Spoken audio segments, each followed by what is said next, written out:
I've always believed that comics is a legitimate art form, and it was so frustrating being in college. Like, there are certain artists that were allowed into the curriculum and certain artists that weren't. And I would always ask them, like, when I was back in school for painting and printmaking, like, we could look at Andy Warhol, we could look at Ansel Kiefer or David Sally or somebody. But I was like, well, what about Jack Kirby? Like, can we look at Jack? Like, no, that's comic books. And then it's like, okay, well, then is it merely money? Like, do you just want to see some money?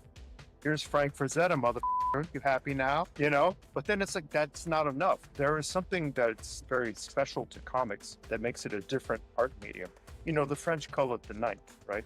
We already have dance, poetry, literature, music, right? Go on the line. And then eventually comics is something, it's a weird hybrid of storytelling and picture making. And I think it's its own medium. It's special. It really is. Hello, everybody. Sorry, I just had to pick up my cat. He's just like bugging me at my feet just right before, of course, before we went live. But so he's on my lap now. Hello, everybody. Welcome to My Wednesday Comics April Fool's Edition. Surprise! You thought I wasn't going to stream like I should be doing, or what I regularly do is don't stream on Wednesdays, according to some of you in the chat. And yet I'm doing it now. No, I'm so excited. And actually streaming a little early for a Wednesday. So excited to join with you guys today. I missed last week's stream, or the ability to stream last week. Was way too busy. It just crept up on me. And then before I knew it, I was like, there ain't no way I can squeeze a stream by any stretch of the imagination. So had to cancel that one. So we got a little bit of a doubling up of, oh shoot, I forgot to unbag my comics to go through today. Well, we'll just do it one by one.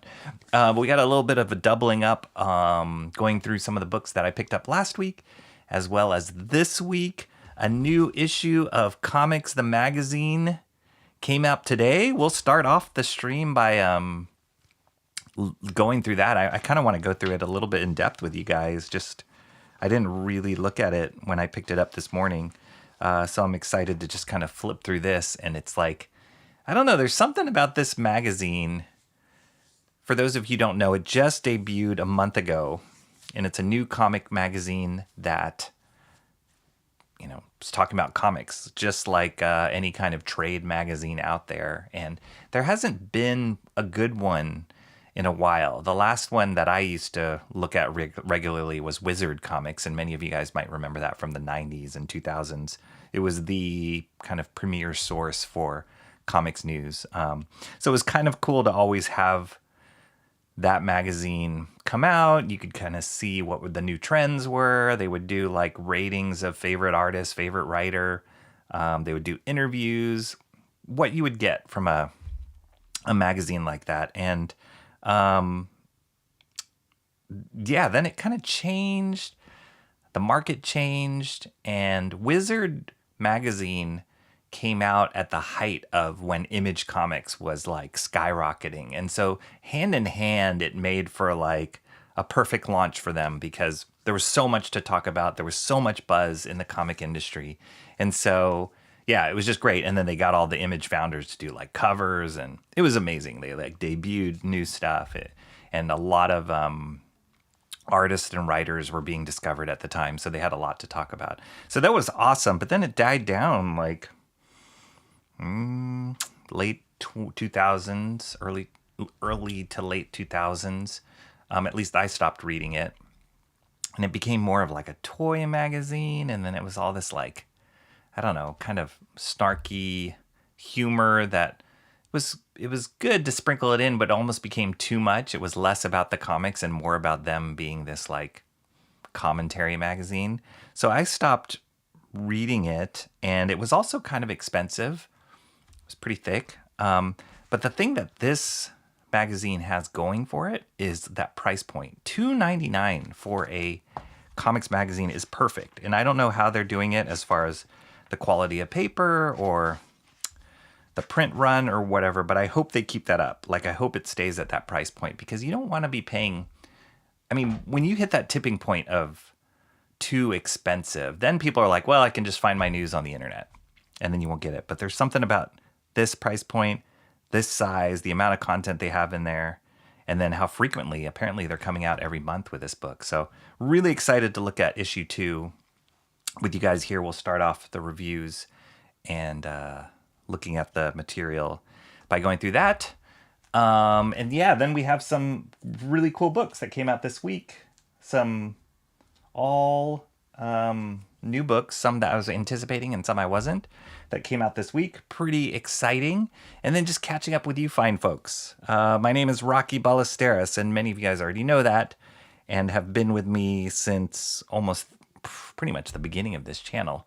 So yeah, it's been great. Just kind of building it up and getting to know all you guys. And when I don't stream in a week, or, you know, if I miss a week, it's like, I feel like I haven't caught up with some friends in a long time. So it'll be really awesome to connect with you guys all. And hopefully you guys are excited about comics. Man, I was so busy this past, well, you guys know, like for the last few months, I've been super busy, and still busy, but tapering off a little bit, getting a little bit of a breather, some scheduling things that are kind of freeing up, which is nice. And for the last couple evenings, I've actually been able to sit down and like read comics, which I haven't been in a while, which is why I've had like such a huge backlog of stuff to catch up on.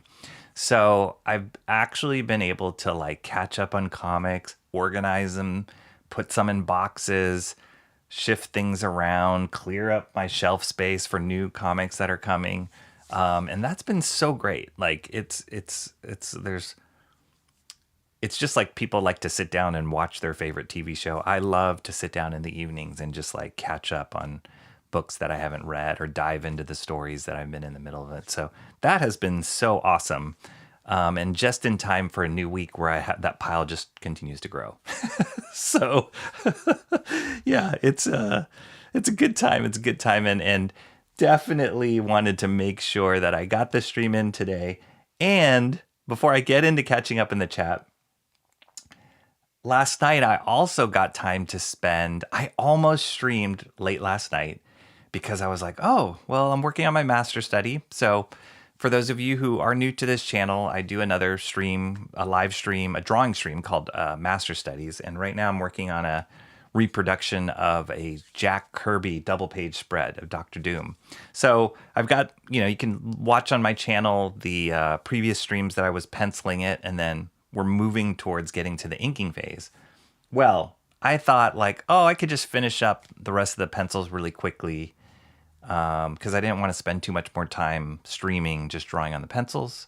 I wanted to get to the inking part because the finishes on this page is going to be amazing. So I was really excited to do it. So I was like, oh yeah, I can tighten up the pencils. I got some free time to actually tighten up the pencils. Holy cow. I don't know what it was. I'll show you guys where I'm at. I'm not even close.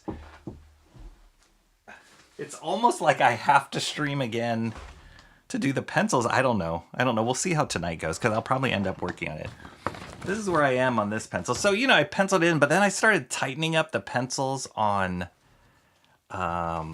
like these buildings here and these trees. And oh my gosh, I'm spending more time on this stuff than I did on Doctor Doom. But I'm like getting really tight. I just got super tight on the penciling phase.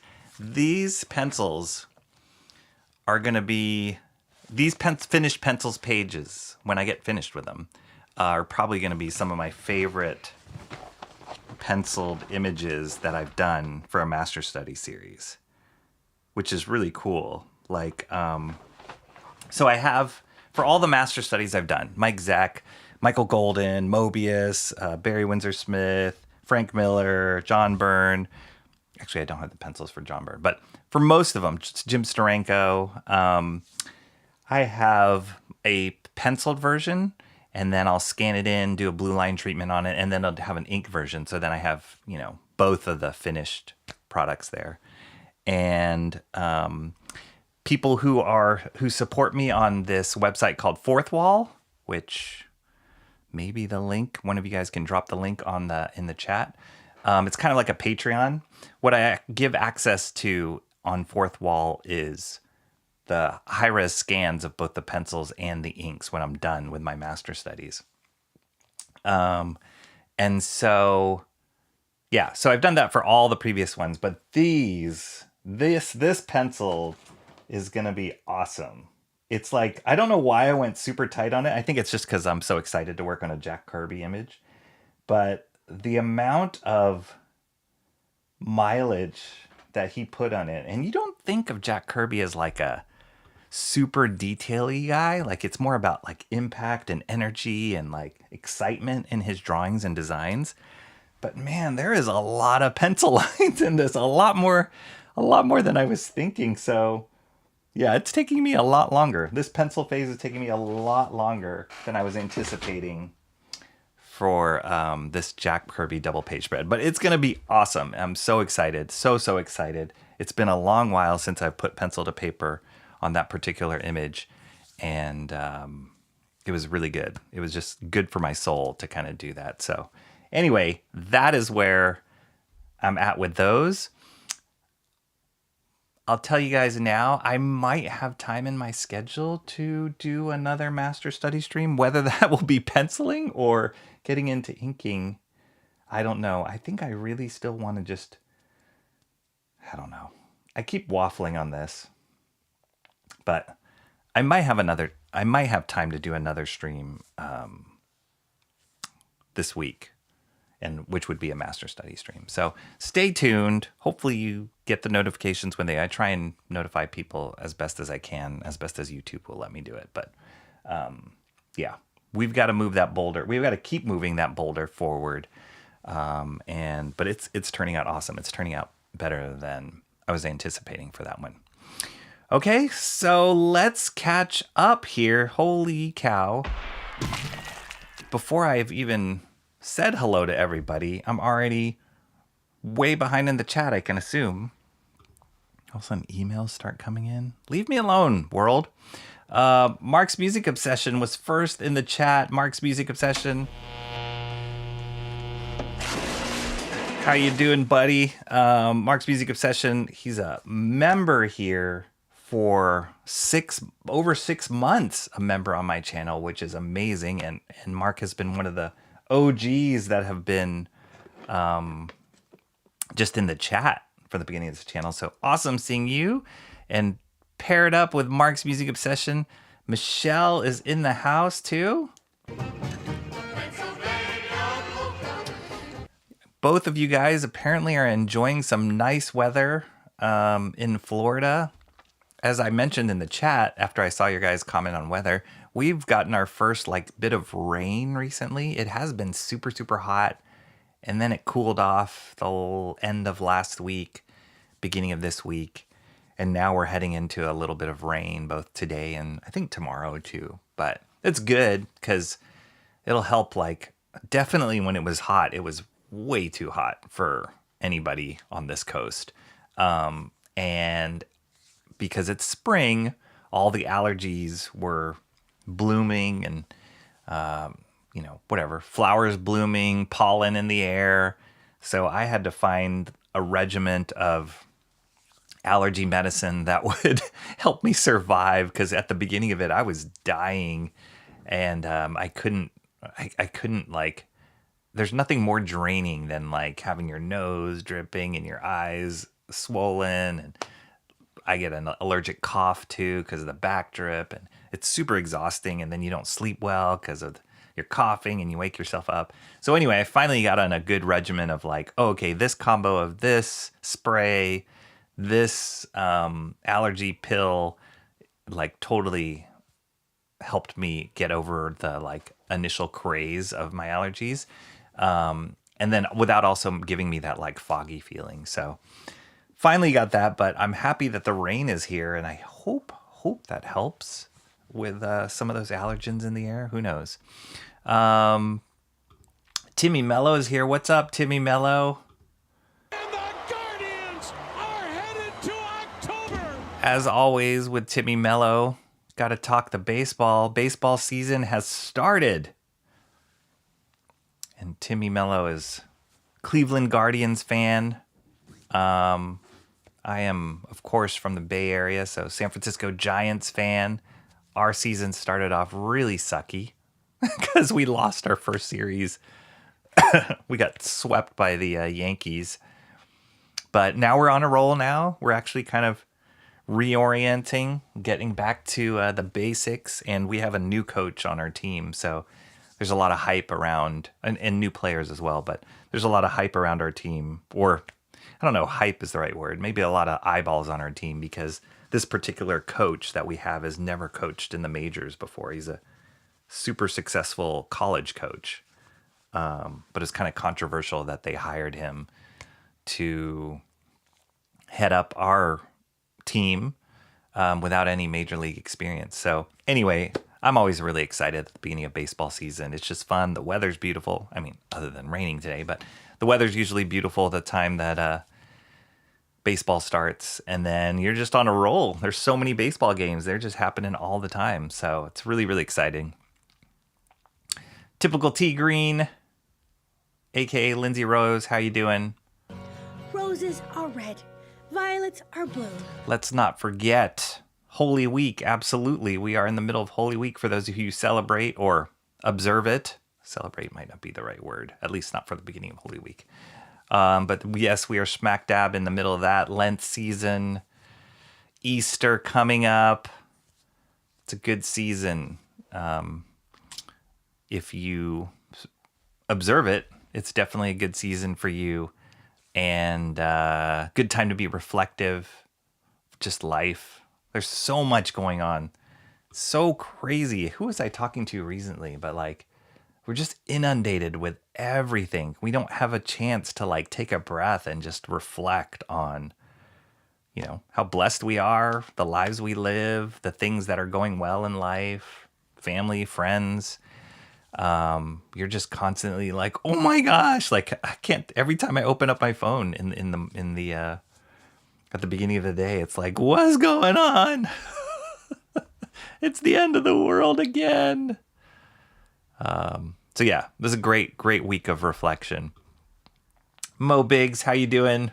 Better known as Mo, Big wasn't always the confident voice we hear today. Mo Biggs, also on this coast. I saw somewhere in the chat that his air conditioning broke, which sounds horrible. We don't have any air conditioning, so we have nothing to break here, but it was really, really hot, really hot. Tons of fans going. Hopefully it's cooling down somewhere, cooling in your neck of the woods, Mo Biggs. Jeffrey Beats, also talking about perfect weather. 10% bogan, 50% bogan, 100% bogan. Pre-Easter comics, that's right. That is right. It's funny because comics, there was a couple books out that were like April Fool's comics or whatever, but I didn't pick those up. I think it was like a Deadpool April Fool's comic. But yeah, comics are year-round, 24/7, 365. There's no break in comics, which is amazing. It's amazing. It's just this amazing storytelling, art form. Incredible. And it comes out weekly. I love it. Mr. Monkey Boy 1969, what is up? How do you say monkey in French? How are you doing, Mr. Monkey Boy 1969? Always great seeing you. Also one of the OGs in the house. Let's see. Okay, let me get, I think. Mo Big says these countdowns are reminiscent of the 3-day wait to roll away the stone. There's a lot of anticipation. I think the difference is the apostles, the disciples, they didn't have a countdown. They didn't know what was going to happen. No idea. And then it happened. So a little bit different there. At least I give you guys a countdown, right? At least you know. There we go. Greetings from a perfect weather, Mean Jin. Not cold, not hot. Great weather. That's awesome. Mo Big says Rocky probably picked up some Usagi Yojimbo in honor of the Easter Bunny. Actually, there was a new Usagi Yojimbo book, not this week, a couple weeks ago. But I didn't pick it up. I like Usagi Yojimbo. I like Usagi Yojimbo. but not enough to pick a monthly book up. Like, I'm not as invested in that character enough to pick up a book. Every now and then, if I see like a graphic novel and it's cheap or in the library or whatever, I'll definitely read the story, but I'm not like a collector of Usagi Yojimbo. Jeffrey Beats says he's going to Comic-Con in a week's time. That is awesome. What is the name of the Comic-Con? He says, I'm looking forward to see Humberto Ramos. That's huge. That's a big name right there. For those of you who don't know, Humberto Ramos was, he was part of that Image wave. I'd say like wave 2 of Image comics. Really popular artist.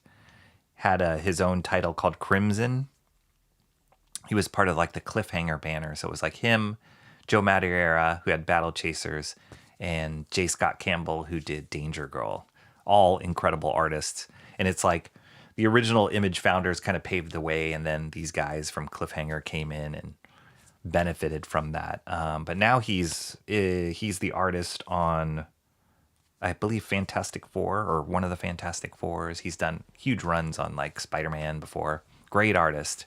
And I heard that Humberto Ramos is actually a really nice guy too. So hopefully you get to meet him in person.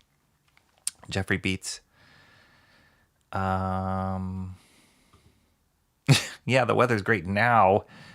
Nice here for a change. Temperature keeps going up and down, but it'll even out eventually. That's great. Typical T Green says, like to have more comic book shops nearby. Jeffrey Beats. Yeah, it's fun. I kind of have this little dance that I do more often than not. I'll hit like a couple shops every Wednesday. And part of that, I think I've shared with this. I know I've shared this with you guys. Part of that is like, do I care about the variant cover? Do I care about like the obscure book, indie book that maybe the bigger stores won't carry?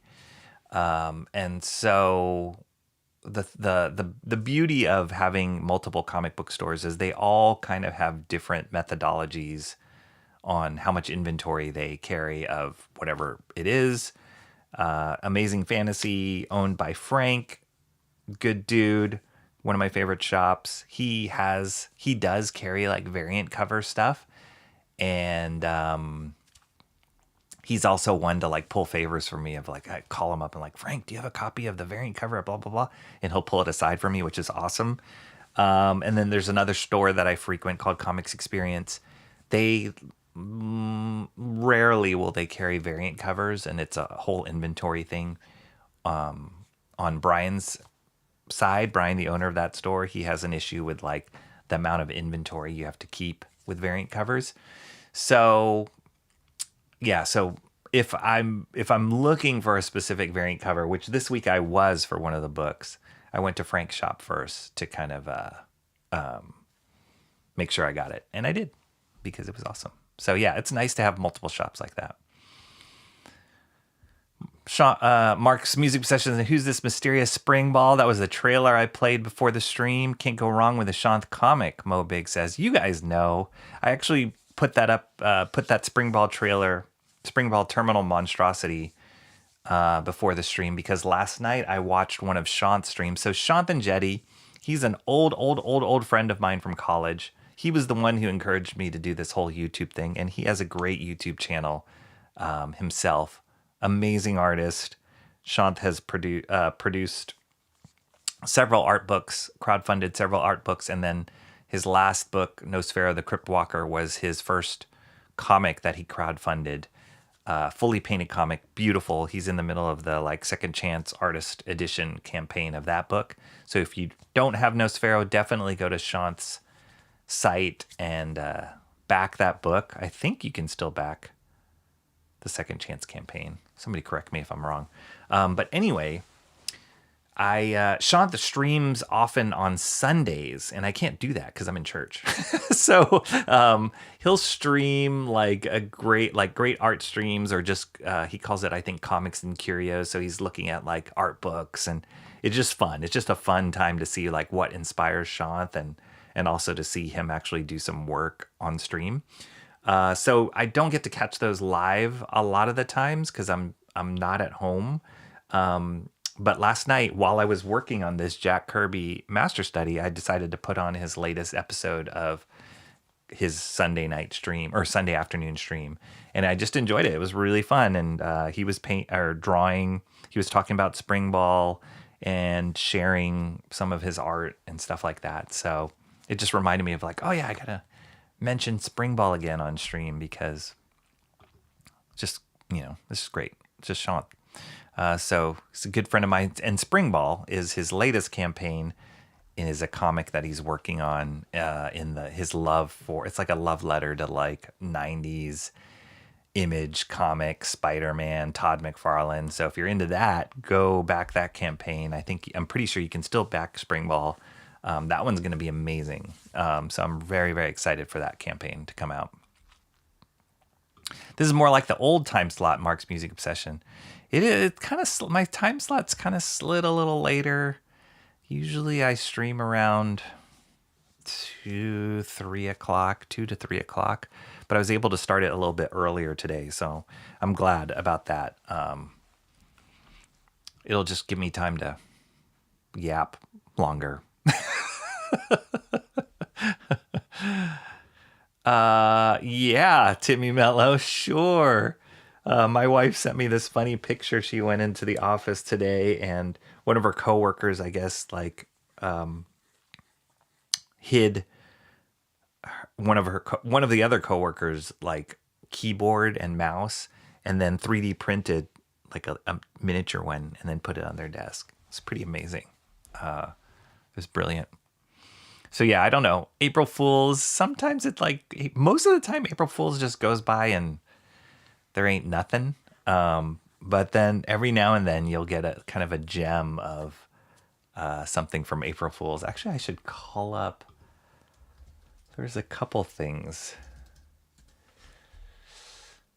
What's a good one? There is this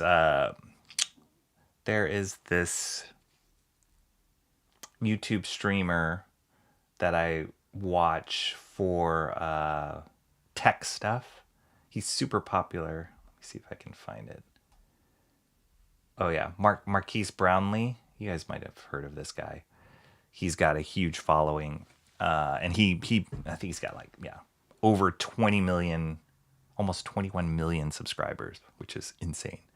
But he does tech reviews and stuff like that, and he posted something today. Let's see, this is kind of funny.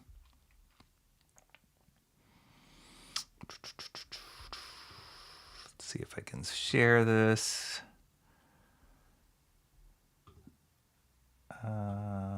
Okay.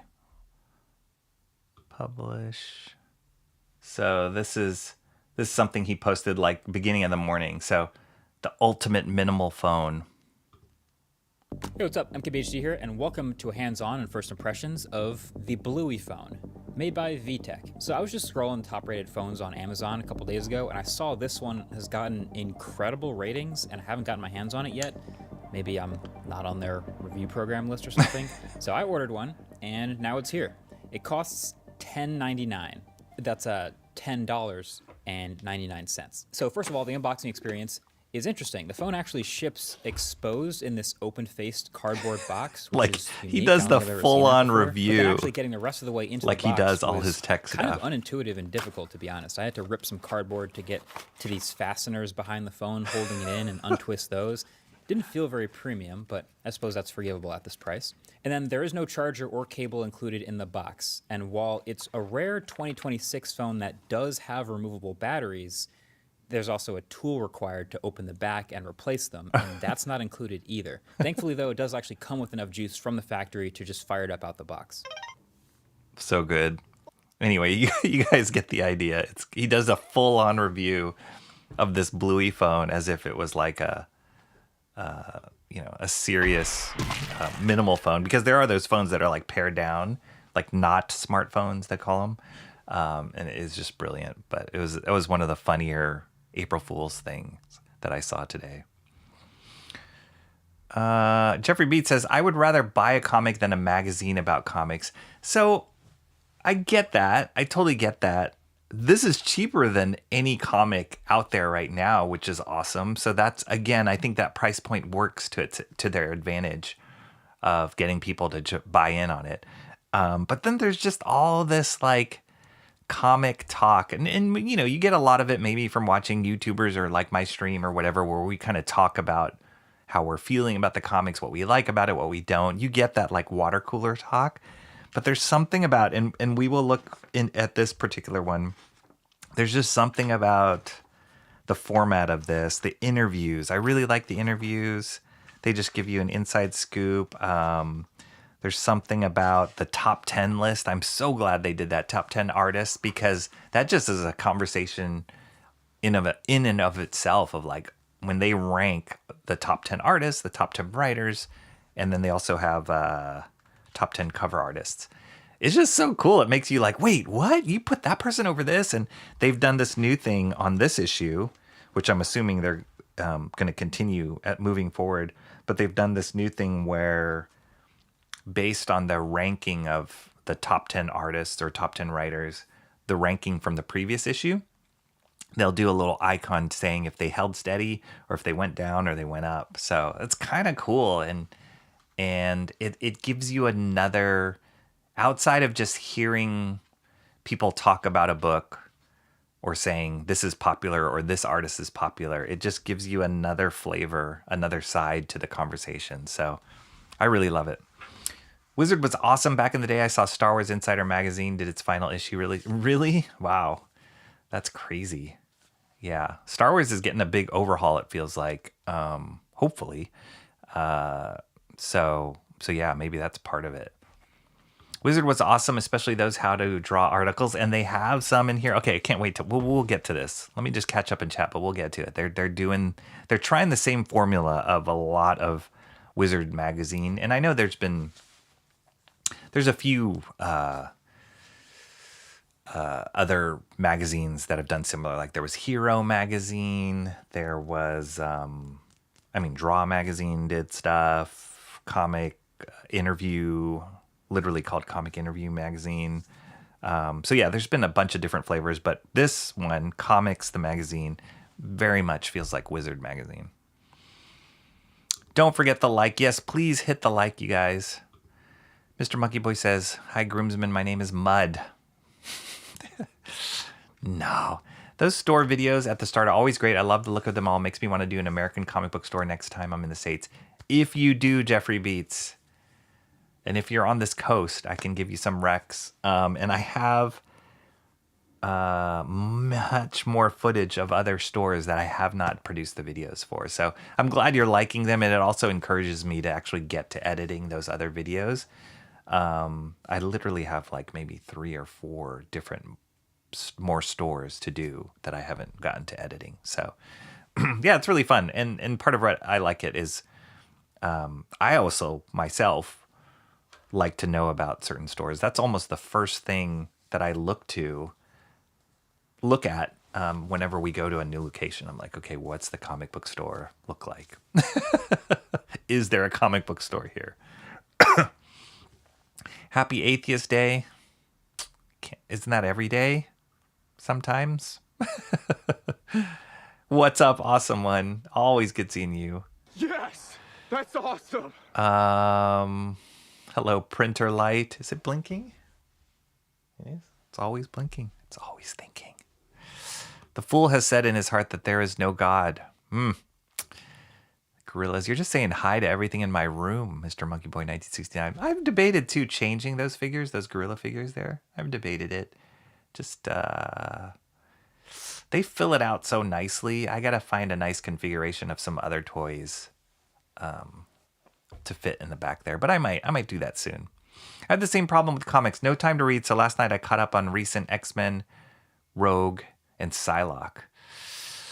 I don't know, man. Those Marvel titles, they are not hooking me. They really aren't.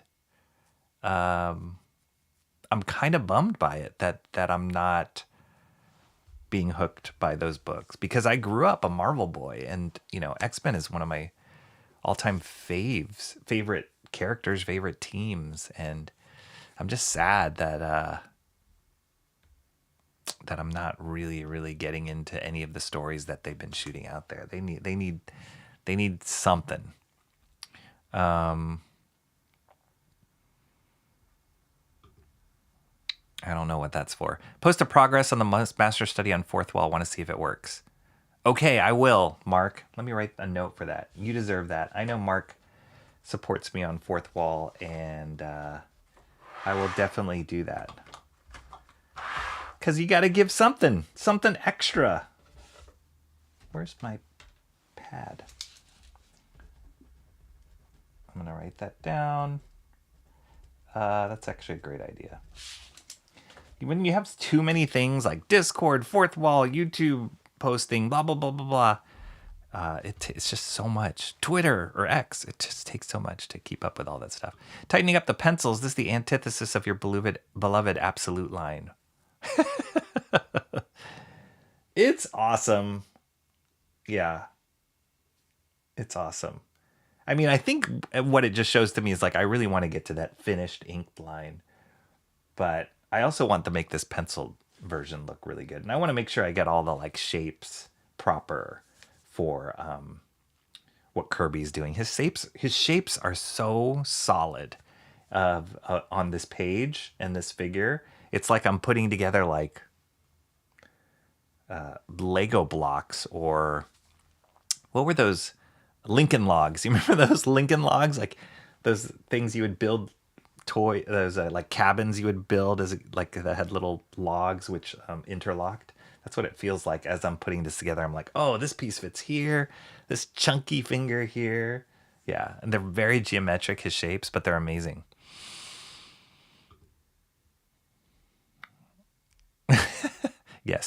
Yes, I missed you guys. Did Kirby do all his backgrounds? I'm pretty sure he did it on this image. I don't know if he was one of those artists at the height of his career when he was working on, I think at one time he was working at like 4 monthly books at a time or something insane like that. I don't know if he got assistants to like fill in the background details, but from, so I have this one book. Let me pull it out.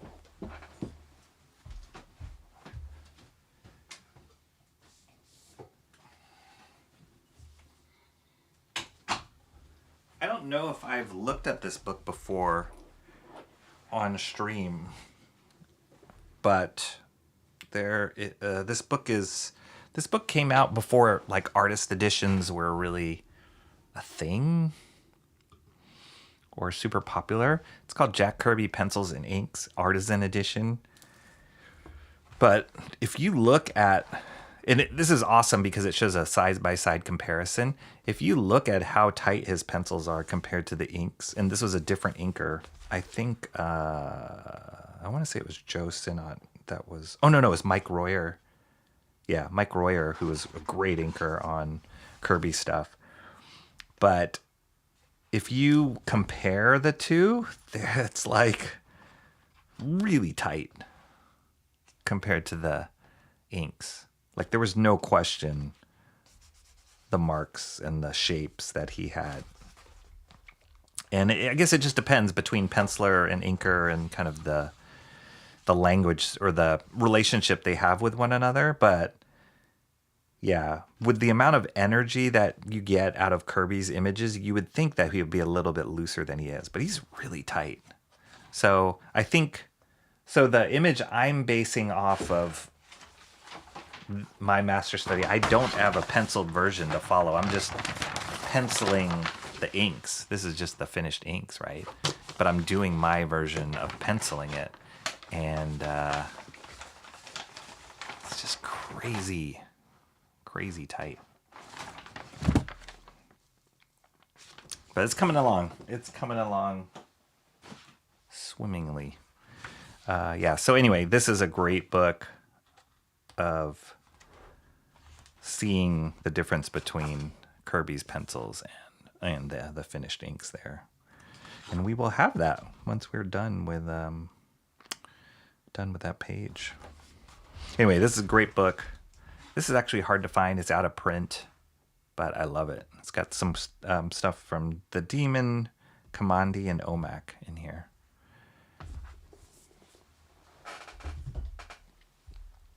Okay, hold on. Before we get to this Comics the Magazine. Pig feeder lady. Oh, so funny. I thought that there was an update. I was actually excited. Before I started the stream, there was an update to Ecamm, which is the software I use to stream. And they'd mentioned like allowing YouTube emojis, because that does not look like the YouTube emoji of the pig feeder lady. So when you become a member of my channel, oh, this is a perfect time. When you become a member of my channel, why is it not updating? What's going on here? Am I still live? Did I lose internet connection? No. Okay. When you become a member of my channel,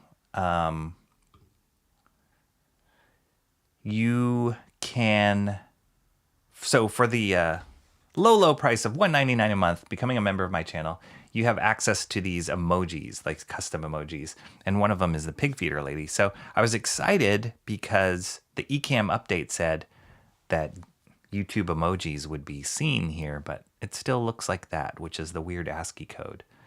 But you guys can see it in the YouTube chat. And we got to add a new emoji. That's another thing that I got to do. Boo Boo Historienko. Lindsay Rose, typical T Green asking, Steampunker, if you're here. Yeah, where is she? She said she's always here. Where is she? Rocky's next master study will be Grandma Moses' absolute pig feeder lady. That would be incredible. I'm not here for long. That's okay. Is Deadpool a producer of Fourth Wall? Nice. There's the Fourth Wall link. Thank you so much, Mark's Music Obsession. Can I find that in the YouTube chat? Wow, I'm way behind. I'm already behind. I can't find it in the YouTube chat. That's a problem. Sorry. But you guys can see that link right there for my Fourth Wall site. He broke their entire business model. I'm working hour 3 already. Yeah, it's crazy. Thank you so much. Thank you so much. Mr. Monkey Boy dropping his own emojis. Happy Easter, everyone. Do we get to see it, Omer Glitch? What's up, Omer Glitch? Do we get to see the master study? Yes. Yes. Is this shooting the chat? Kind of. Rocky's moving more boulders than mundane Matt himself.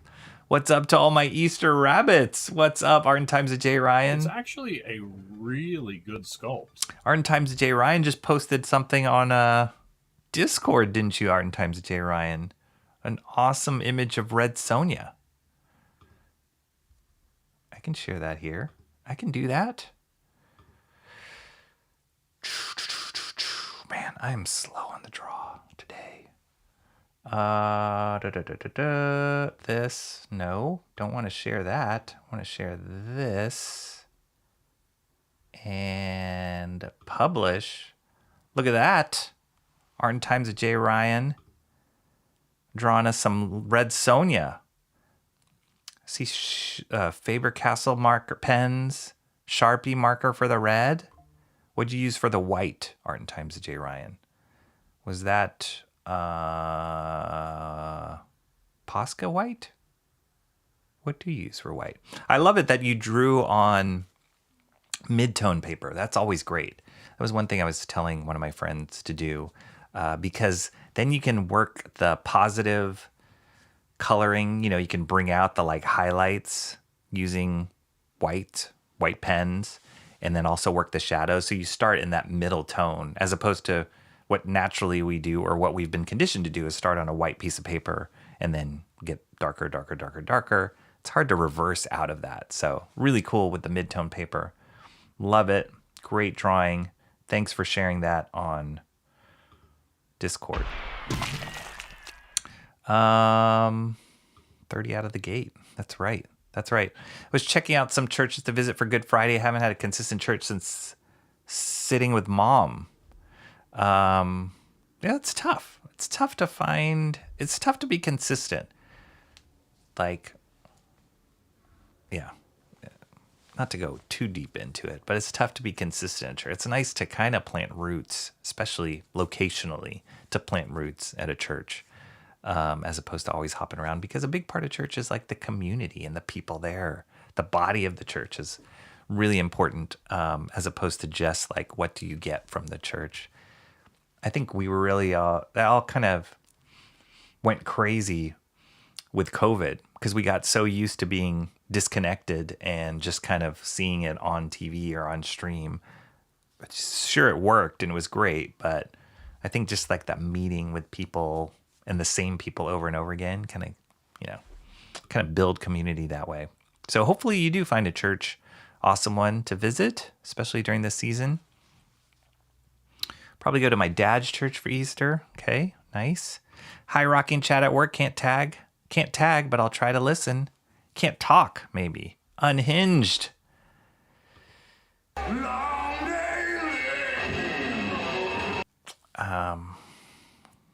Stop working, Jason. Stop working. It's always getting in the way of watching comic streams. Like, is it really worth it? Work? Comics? Work? Come on. It rained like for an hour last night, and suddenly there's a black bear in our neighborhood. I blame Rocky. I would too. I don't know how any of those are connected, but I would too. We need rain badly in a severe drought. Yeah, I don't know. It feels like California is always in a drought. They always tell us we're in a drought. But, and then all of a sudden we'll get like a deluge of rain. And then we're like in a bomb cyclone of rain. And then it's like, oh my gosh, we're flooding. So it's a really crazy. But Florida being in a drought, I can see that. I mean, I have friends and family in Florida, and sometimes it goes forever. But then you guys get good rain there. So hopefully it'll even out. I'm glad, Mo Biggs. I'm going to start a magazine called Allergens the Magazine. It's going to sell like gangbusters. Promise you. Omer Glitch taking off. Have a good stream. See you later, Omer Glitch. Thanks for stopping by. Next, Rocky is going to regale us with tales of his all-cat T-ball team, where he makes his second favorite cat sit on the bench. Great start to the season. Our new phenom from Krypton, Chase DeLauder, is finally playing. Nice. Exciting. It's so exciting. Mr. Monkey Boy says he's holy all the time, doesn't need any celebration. Gotten into F1 racing. I'll have to catch the new season of baseball. My son is a great junior baseballer. He's on 2 teams and made the finals of both teams. Awesome. What position does he play, Jeffrey Beats? I heard F1 and racing is really, really popular, really hot. I haven't gotten into it yet, but I heard it's fun. I heard there's isn't there a series on Netflix or something about F1 racing? Hallelujah is risen. It's risen indeed. We've been in the end times for 2,000 years. Amen. Yes, it began cooling down the moment I got it fixed. That makes sense. Logical sense. Awesome when sweating right now. My dad was a pro cricketer, so my son has a good chance of doing well in baseball. Did it skip your generation? Is that what happened, Jeffrey Beats? Yeah, that's good. Nice. That's really cool. There's a friend of mine, my son was on a basketball team with another kid whose dad was like a pro surfer. And it's like pro cricketer kind of has that same thing to me. It's like it's one of those, like, at least here in America, one of those sports that's a little bit more obscure. But for somebody to go professional, they must be really good. So same with surfing. It's like, oh, I guess they're really good. And this kid lived like right across the beach and he surfed himself too. So it's kind of cool. Let's see. I make a comparison. Rocky has to nitpick the one difference between his countdowns and the resurrection. Yes. Our top pick from a few years ago, Travis Bazana, is from Australia. He's also played in WBC for Australia, showcasing the recent rise in baseball popularity in the youth by you guys. There you go. Come on board. Baseball was a little bit. It took me a while to get into baseball, but once I'm in, I'm in. Like, and it's one of my favorite sports to watch. I love it. Now they got challenges. You can challenge a call. There's like robot refs, or not for every call, but like the teams can challenge it, and then they go and look at the robot. Pretty soon they're gonna like get rid of the umpires, but yeah, it's really cool. My mate Ray has been reading Fantastic Your Meats. Fantastic Your Meats Planet of the Apes. Fantastic 4 Meets Planet of the Apes? Maybe that's it. Ninjas are fake, apparently. Japan. Comic-Con is called Gold Coast Supernova. Cool. Some amazing imagery in Ezekiel. Oh, yes. I'll chuck some pics of the Comic-Con on Discord. Awesome. So, yeah, come join Discord, Mo Biggs, so that you can see this Comic-Con from Australia. I love it. Jeffrey Beats did that at another con that he was at, and it was so cool just to kind of see, like, live through his shoes a little bit of how the con was. Oh my gosh. Frank Good Dude is a cool name for a comic shop owner. Yeah, he's a good dude. Off for a Sunday, Wednesday ride. Ciao, God bless y'all. Happy Easter. And see you later, awesome one. Thank you for stopping in. Sorry I didn't get to comics. I'm going to rush now. I pre-order my comics monthly and get my variant covers. Yeah, that takes planning. To know. If there's like a very, very, very hot variant cover, then I might pre-order it. But usually by the time I find out about the books, I'm already past final order cutoff date. So then I got to go hunt for it. So yeah, I kind of like to get it on the day of it launches, but that does take a little bit more work. Mo Big says, I like this time slot. Nice. Mini keyboard is evil work. Yes. Will it play Doom? Loads of companies in Australia post April Fool's gag. Yesterday we had a hardware store that is selling large buckets of Vegemite. Yuck. The hardware store got loads of comments. Yeah, this is a great idea. Nice. I tried to watch Bluey, but could not get past the theme song. Bluey's popular. I have not. Everybody I talk to loves Bluey. I think it's brilliant. I have not sat down and like gotten into watching the show. I think if my kids were younger, I'd probably be into it more, but I heard it's really good. Yeah, I don't like Vegemite. I've tried it. Don't like it. Bluey's fine for a kid's show. Vegemite is repurposed tire rubber, apparently. Are they really? They live in your town. No kidding. Really? That's awesome. Star Wars is getting a big overhaul. Hopefully, yeah. It's about time Star Wars is updated for modern audiences. Yeah, I'm running behind here, Mark. We're catching up now. Now I feel the pressure. I think I told you guys that maybe I should do a countdown, a stopwatch to make me speak faster and get through chat faster. Vegemite is leftover yeast from beer. That sounds gross. I tried Vegemite once. It's not that bad. You're just not supposed to use a lot of it. I don't know. Yeah, what did you try it with? Like, don't people put it like on toast? Or like, I've heard people put it in like porridge. I don't know. It's like I feel like it's eating like bouillon paste or something. Yeah, it's not good. It's not as good as lime jello. Typical tea green. Yeast. I'm not sure it was that was the ST I was told about Vegemite. I know for a fact back in the 90s the leftover from beer production created Vegemite. I always wonder with some of those weird things that we eat, like who was the first person to say, oh yeah, let's try that. Why did we take a little bit of that beer yeast and like put it in a jar and sell it? Spread it on toast. It's great. VB beer, most likely, which probably is the fanciest Bogan beer. There we go, tying it together to Bogans. Marmite, yes.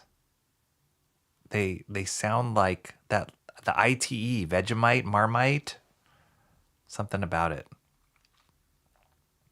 Do you have your own branded shirt on? I do. I do. This is a shirt. I don't wear it that often because I'm too self-conscious about it, but it was a shirt gifted to me by my kids, which I thought was super cute. So it's only appropriate wearing it on the day I stream. Huh? That flannel is trademarked Pacific Northwest in the 90s. He would be wearing it wrapped around it. True enough. Mr. Monkey Boy, what is this? Tintin. Wait. I can't even find it. So the problem with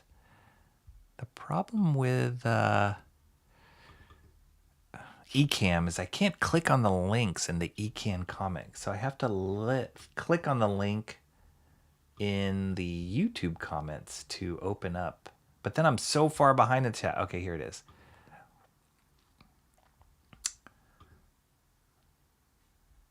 What? I gotta, like, it's not part of this. Oh, bricks. We can't find this page. Oh. Maybe it's because it included extra. Oh, that's cool. That's cool. Do you guys click on that link? That's pretty cool. Let's switch that. Not to... That was the link that Mr. Monkey Boy 1960. A Tintin moon rocket. $160. Yikes. But that's really cool. That's totally random. Oh, look at those little Tintin figures. That's kind of cool with the Tintin hair. But $160, I feel like that's a little bit much. It's really cool, though. I haven't gotten a Lego in a long time. One of my good friends does Legos. He collects Legos, and they can get really expensive really fast. Pig feeder lady, you guys, Michelle's getting in on it. When you become a member of my channel, there goes Rocky rubbing his gatekeeping in our faces. Thankfully, for the Lord has gifted us all free from memberships. The Lord. Okay, speaking of which, in the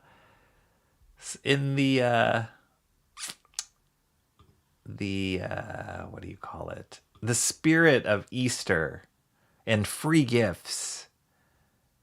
It is now April, and I can gift 5 memberships. So April 1, every month I can gift 10 total memberships, and we already used the ones for March. So here we go, guys. I'm going to gift my first 5 for April. Hopefully, Mo Biggs will get one, right? Here we go. Let's see what happens. I'm going to guess Mo Biggs won't get one, but let's see what happens.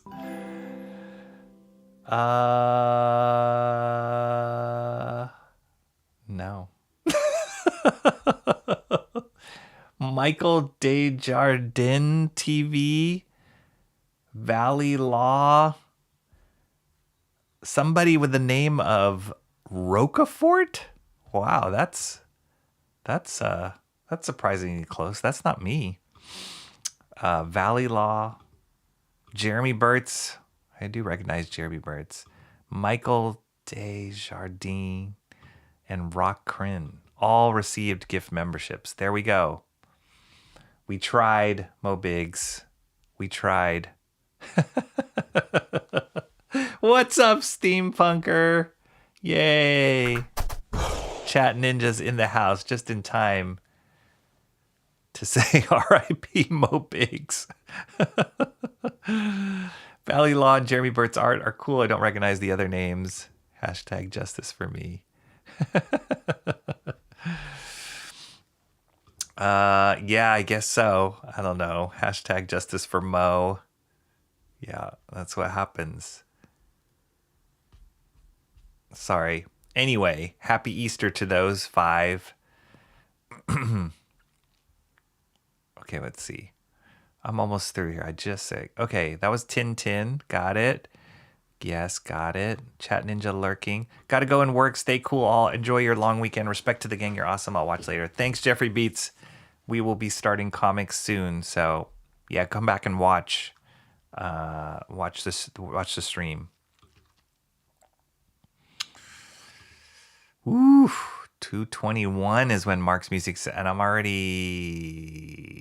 16 minutes behind. Dang it. Midtone paper is lukewarm. I would spit it out of my mouth, artistically speaking. Dang. Yes, the chat ninja is lurking. Haven't been here very long, though. Totally forgot Rocky was probably going to stream today. How dare you? How dare you? We'll probably be lurking most of the stream because kind of busy. No problem. No problem. Raining right now. Okay. We just need emo and crayon. Oh, yeah. Where are those guys? Man, I wish we could get rain. Haven't had any, much less a typical Florida thunderstorm in a long time. Yes, and John. I mean, we can't give up on John, guys. We still got to work on that. It'd be nice if John came back, but I'm keeping my expectations low. Ugh. He's still alive, that's for sure. We only know that through Discord.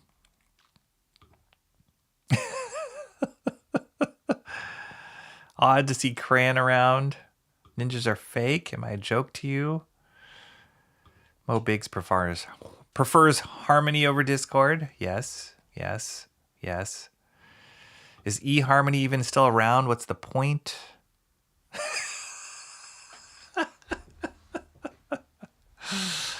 Oh my gosh. Yes, Vegemite is put on toast. Sounds nasty. I don't know. Be careful, steampunker. I'm not saying it's good. I'm just saying if you use it like you're supposed to, it's not that bad. How about Vegemite Jello? How about that?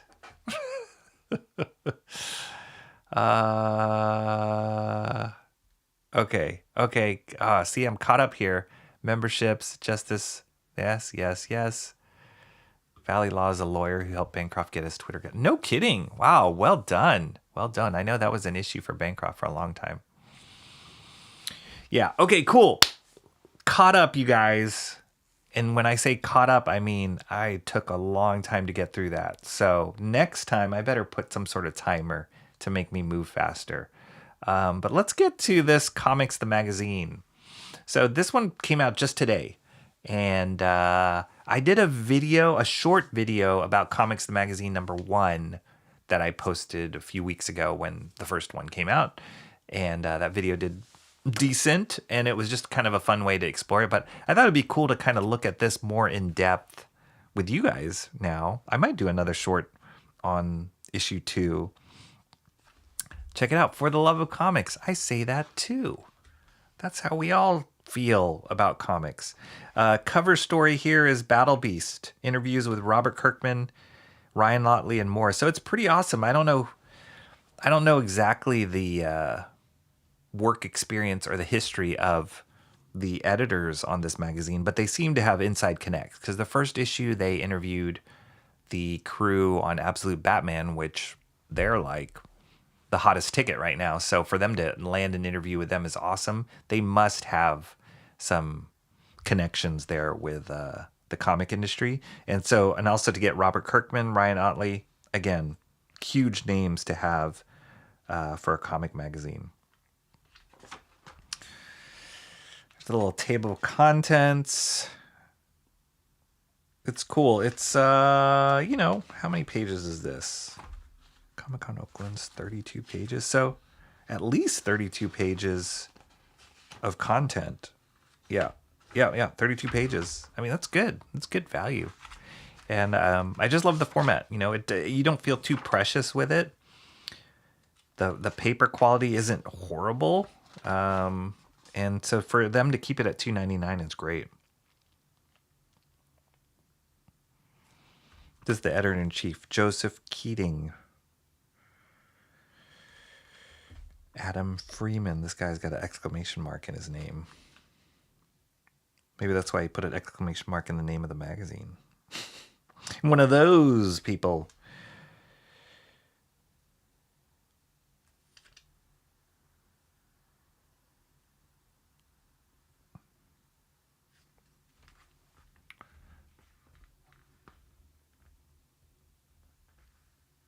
Sorry, I'm just reading here this. I begin to realize with each passing fact what a wonderful and awesome place the universe is that helped me in comics because I was looking for the awesome. It's a Jack Kirby quote. Yeah, so he's just kind of giving a story about why he loves comics and the comic industry in particular. That's cool. Then, yeah, just filled with all these ads in here. It's fun when I look at old Wizard magazines. Actually, I have one here that I keep handy.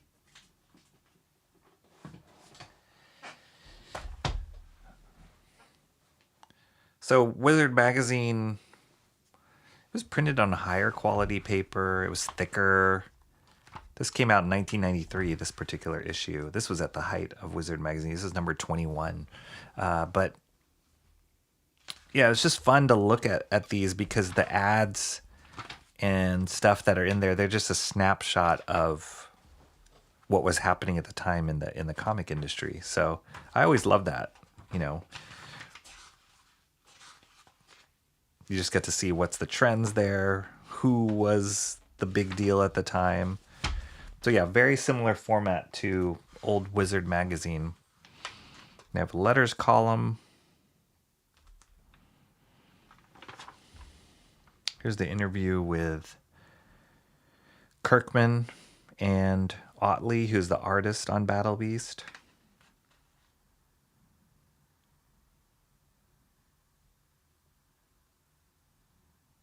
And they also talk to the letterer, the colorists, and the publisher on Skybound.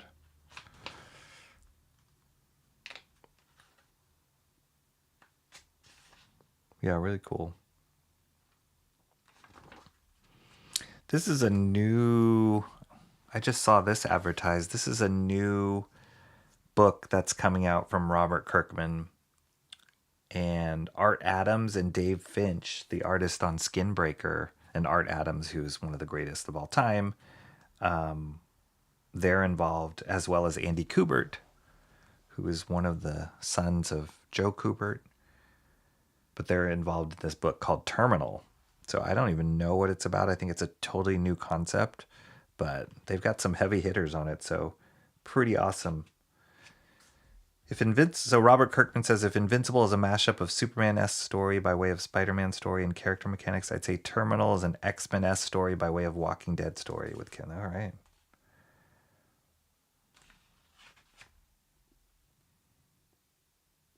This is for sure going to be a high-profile book. It's interesting, too, the interviews, at least within these first two issues of Comics, the magazine. They're not that long. But I think that's okay. It just gives you a flavor and just a little bit of an insider scoop.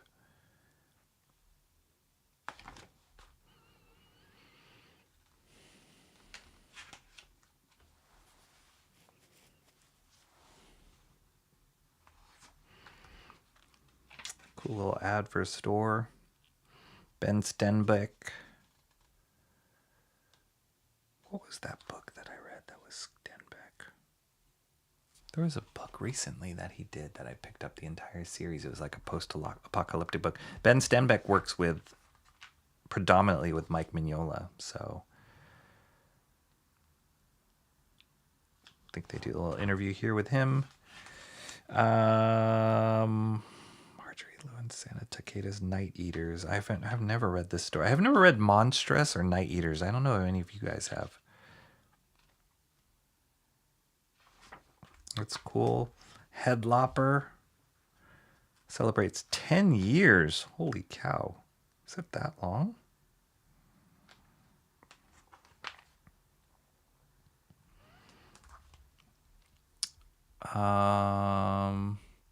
Mark's Music Session says, I have a few old Wizard magazines. Yes. Love it.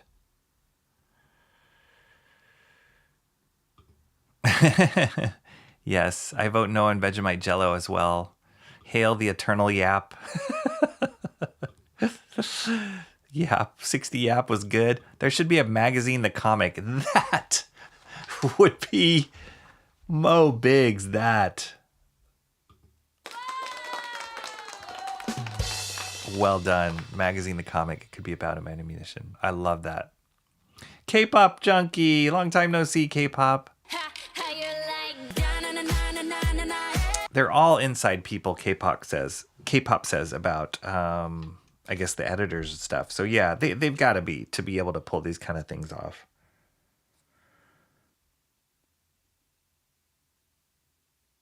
So this is kind of cool. They have the feature here called Dollar Bin Kings with Tony Fleeks and Tim Seeley, both creators, comic creators. And they're kind of highlighting books that they find in the dollar bin, which is kind of funny. Vortex. Never heard of Vortex before.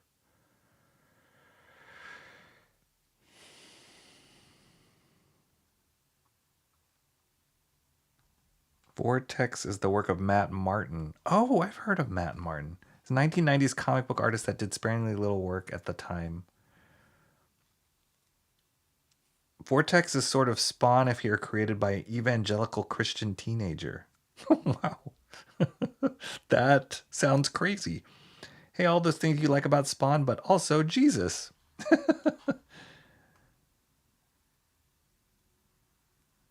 Huh, that's cool. I like that, Dollar Bin Kings, because that is one of the things I love about comics is the dollar bin. If a store has a dollar bin, I am rifling through it, for sure. Even, like, Frank has a couple of, at Amazing Fantasy, has a couple of boxes of dollar books, and then he has another box that's like quarter books.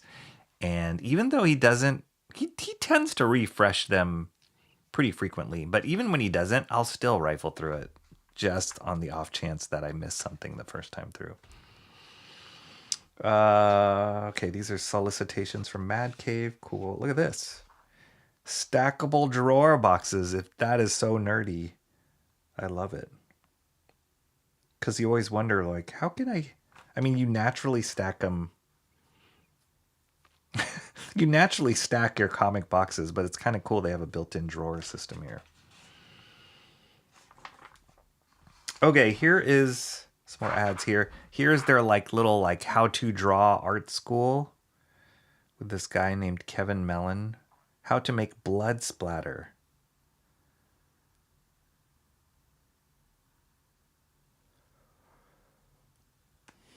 They should put, it's almost like the words are way too big here. They should put bigger images because it's about the art, right? Kevin Mellon rocks. That's cool though.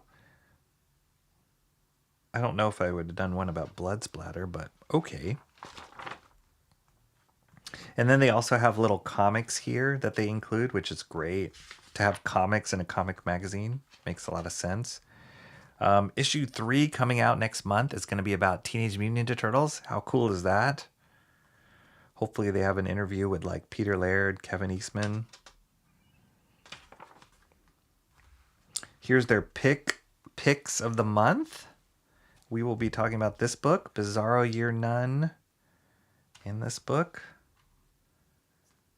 It's fun. Just fun to see what people are talking about.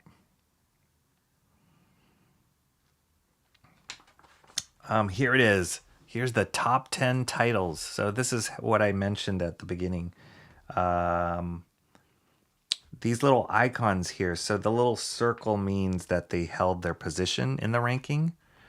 The arrow up, the green arrow up means they've moved up. Red arrow down means they've moved down. And then if there's a star, a gold star, it means they're new to the list. So surprise, surprise, look who's at the top of both cover artists and interior artists, which, Nick Dragotta was not even mentioned in the first issue, which was super surprising.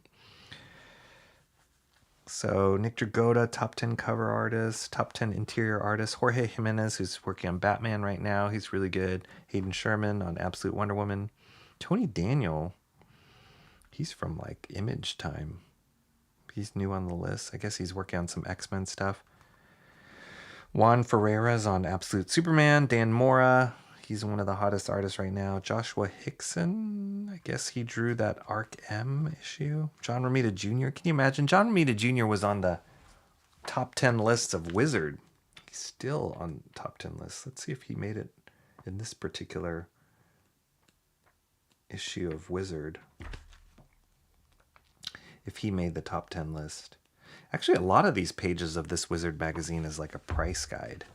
And they have a price guide. This is top 10 books. Wow. Oh, top 10 hottest artists.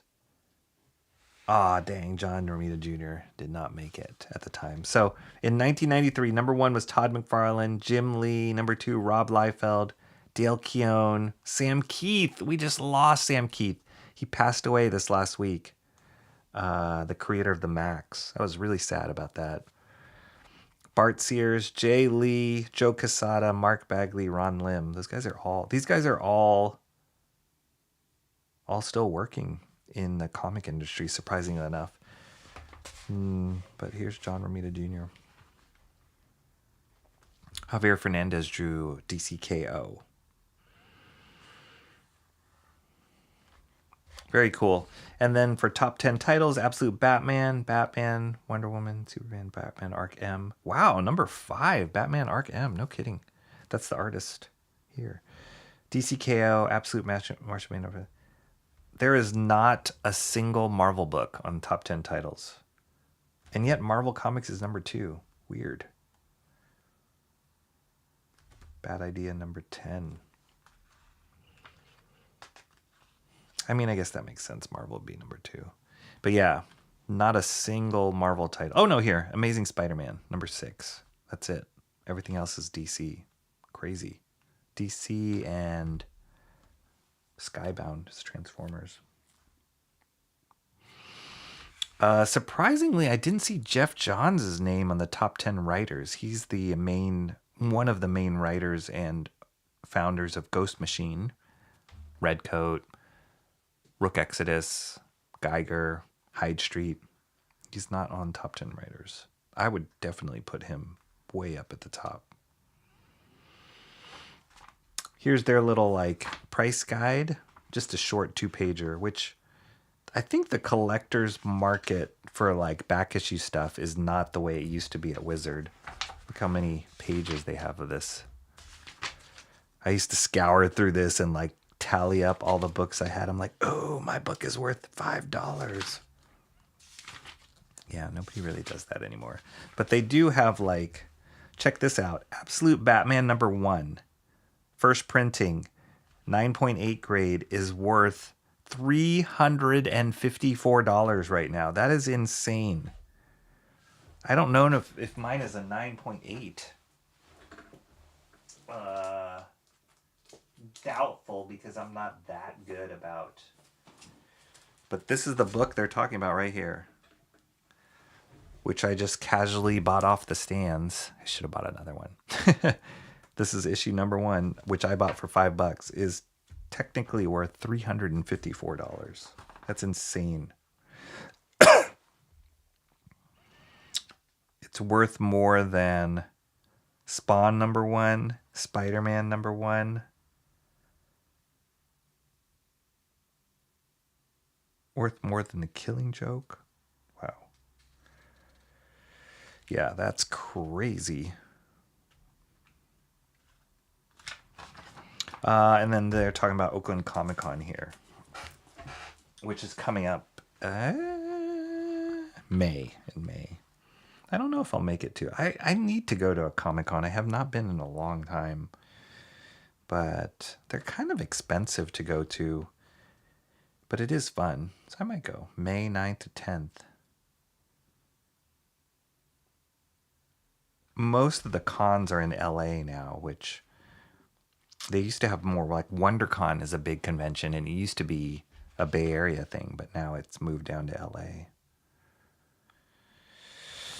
Anyway, pretty cool. That's Comics the Magazine number 2. I highly recommend it. If you're into insider news and just the fun of comics, the love of comics, it's just cool. It's just really cool to kind of have a magazine out for it. I do miss the Wizard Comics, Wizard Magazine days. And so it's nice to see the successor kind of come in here, and I hope they do well.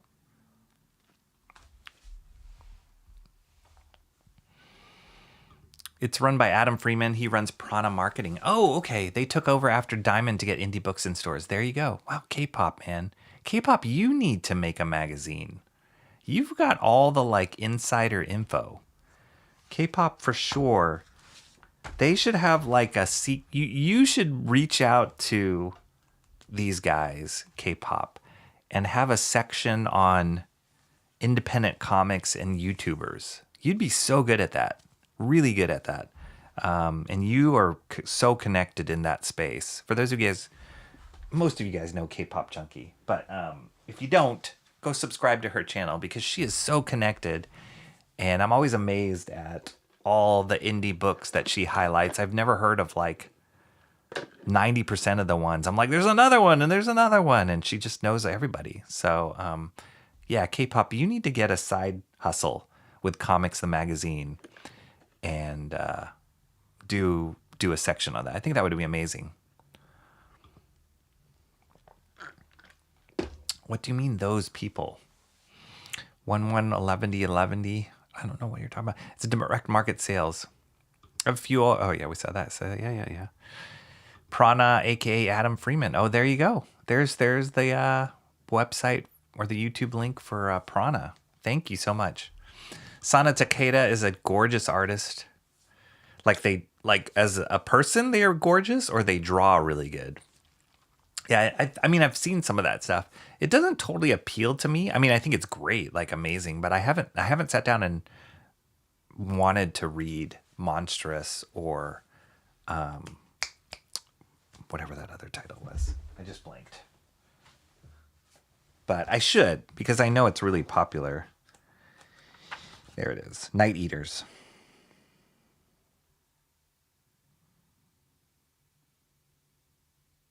Yeah, they've won tons of awards. Returning with issue 61. Holy cow. I mean, it's very Asian influence, manga influence too, I'm sure. Kind of gives me vibes of the artist.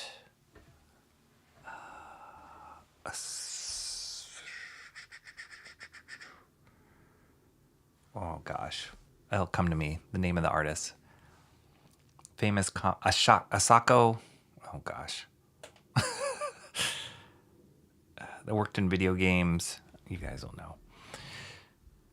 They probably could have worded it as a water splatter. Yeah, maybe. That's true.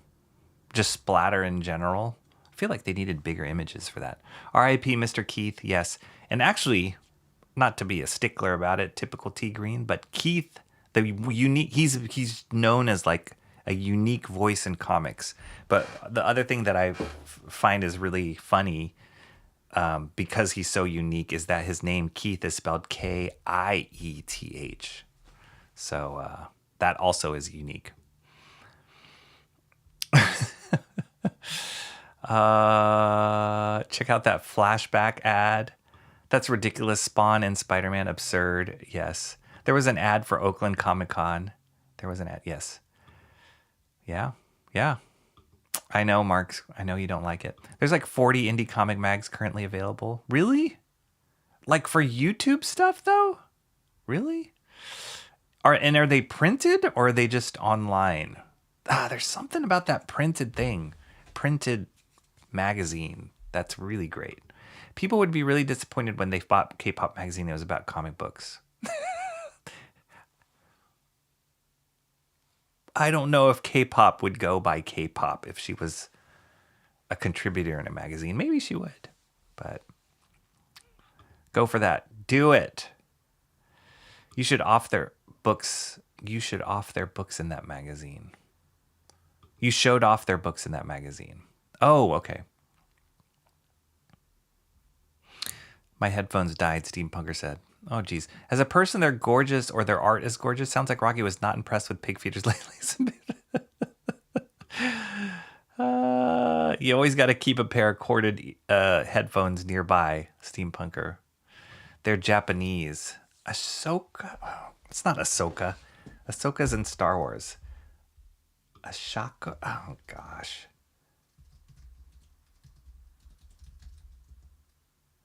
No, it's not Ahsoka. Do you guys know who I'm talking about, that artist? what is the name of that video game?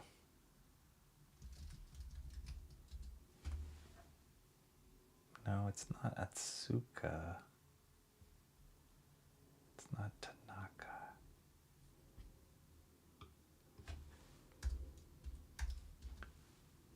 Tanaka. Now I'm just like, I'm totally just putting different consonants together and it's not working to come up with some Japanese name. I know there's an A and a K. I want to say like, no, it's not Asako. I don't know. It'll come to me. Yes, Kieth. Yes, printed and digital. No kidding. Thank you, K-pop. And this is why you should be part of a magazine. Yoshitaka Amano with Final Fantasy. Thank you very much. That is who I was thinking of. That's what that artwork kind of reminds me of. It might be totally off base, but it's like it's a lot more flowy and like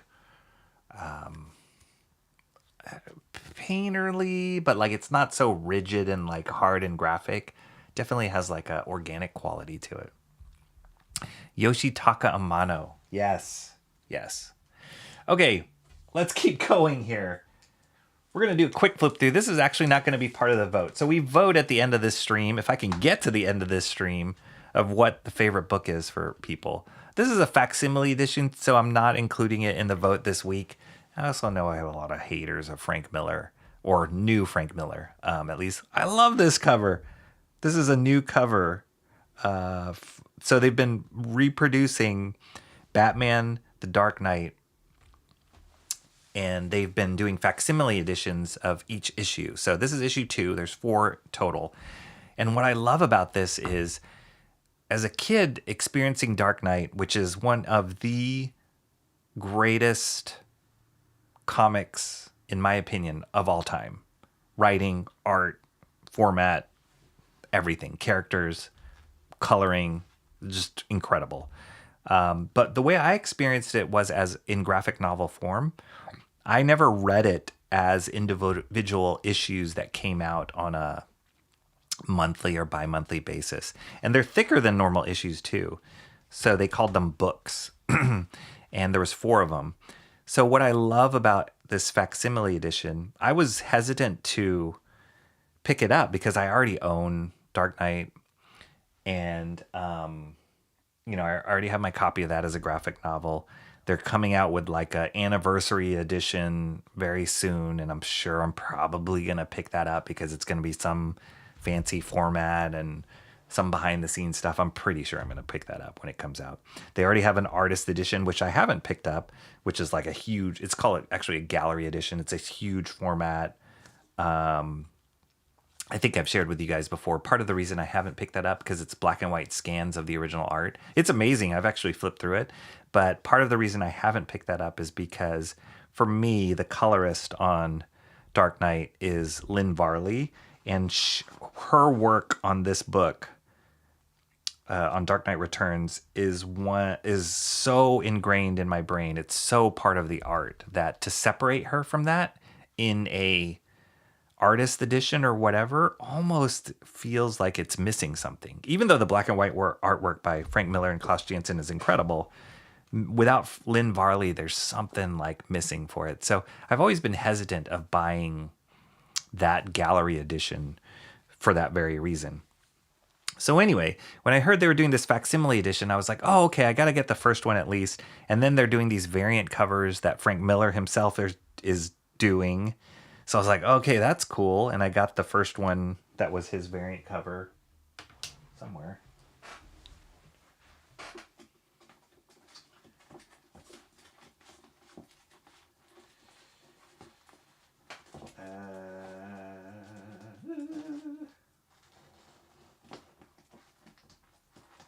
Here it is.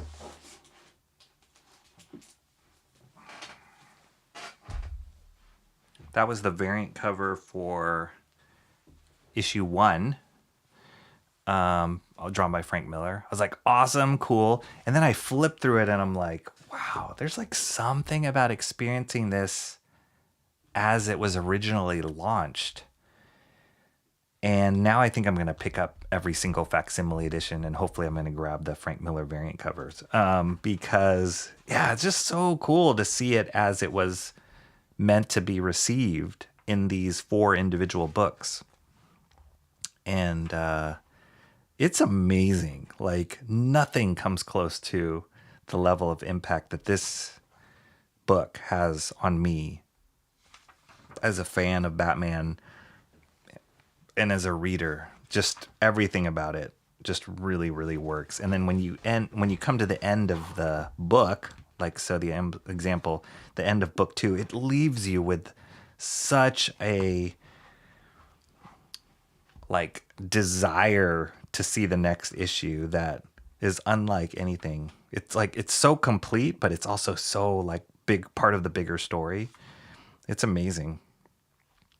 So like, look at these colors, guys. Like, Lynn Varley was unbelievable when she was doing Dark Knight Returns, and the stuff that she added to it was just so beautiful.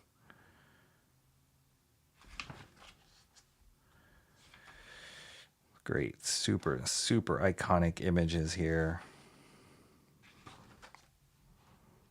I mean, that bat tank, or the Batmobile of the time. So great. Very, this has been aped a million times in animation, in films, in other comics. Really awesome. Mark's Music Obsession said Michelle has fled to her place to cook. I will keep her updated on the app. Nice.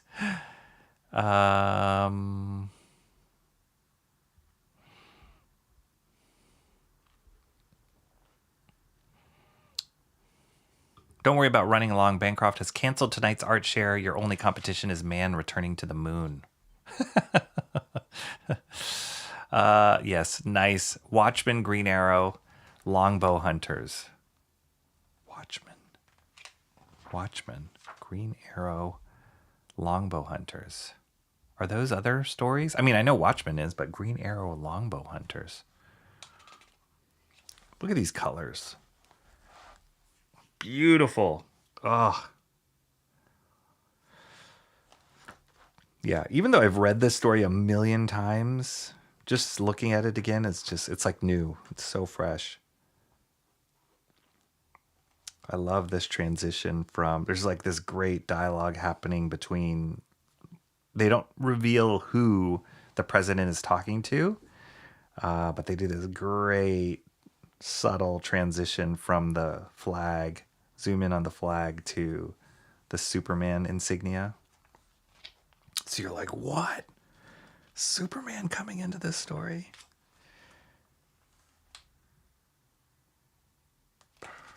Yeah. It's great, great stuff. And he's cramming in a lot of dialogue, a lot of story. Just the pacing is amazing in this.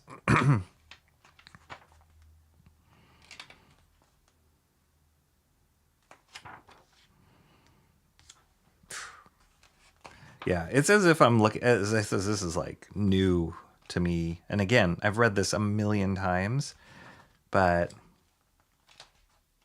I'm just excited. I'm just excited that they're doing this. I think this let's see, this came out in, I think it's like the 40th, I want to say 40th anniversary of Dark Knight Returns this year. So they're going to do a big launch of whatever that anniversary edition is. Come on, this is so cool. This cover. I love the colors on it too.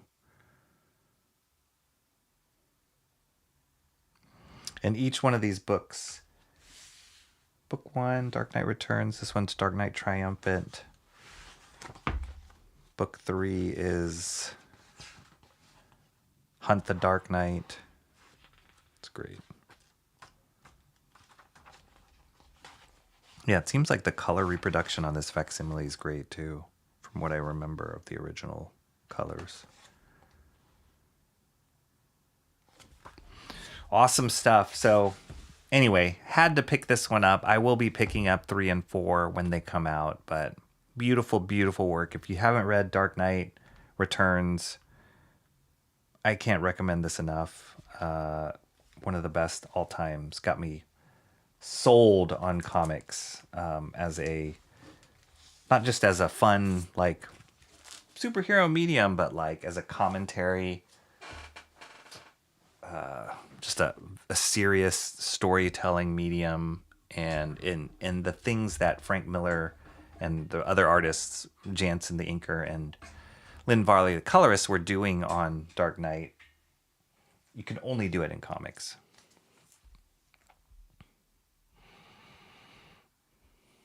Why is Bancroft being a slacker today, Mo? Didn't see that. He said he's busy with Mark. Oh, he's busy with work. Probably annoyed by all the conspiracy theories. Never really got into Barkman except like the Court of Owls stuff. Really? Are you kidding me? Court of Owls?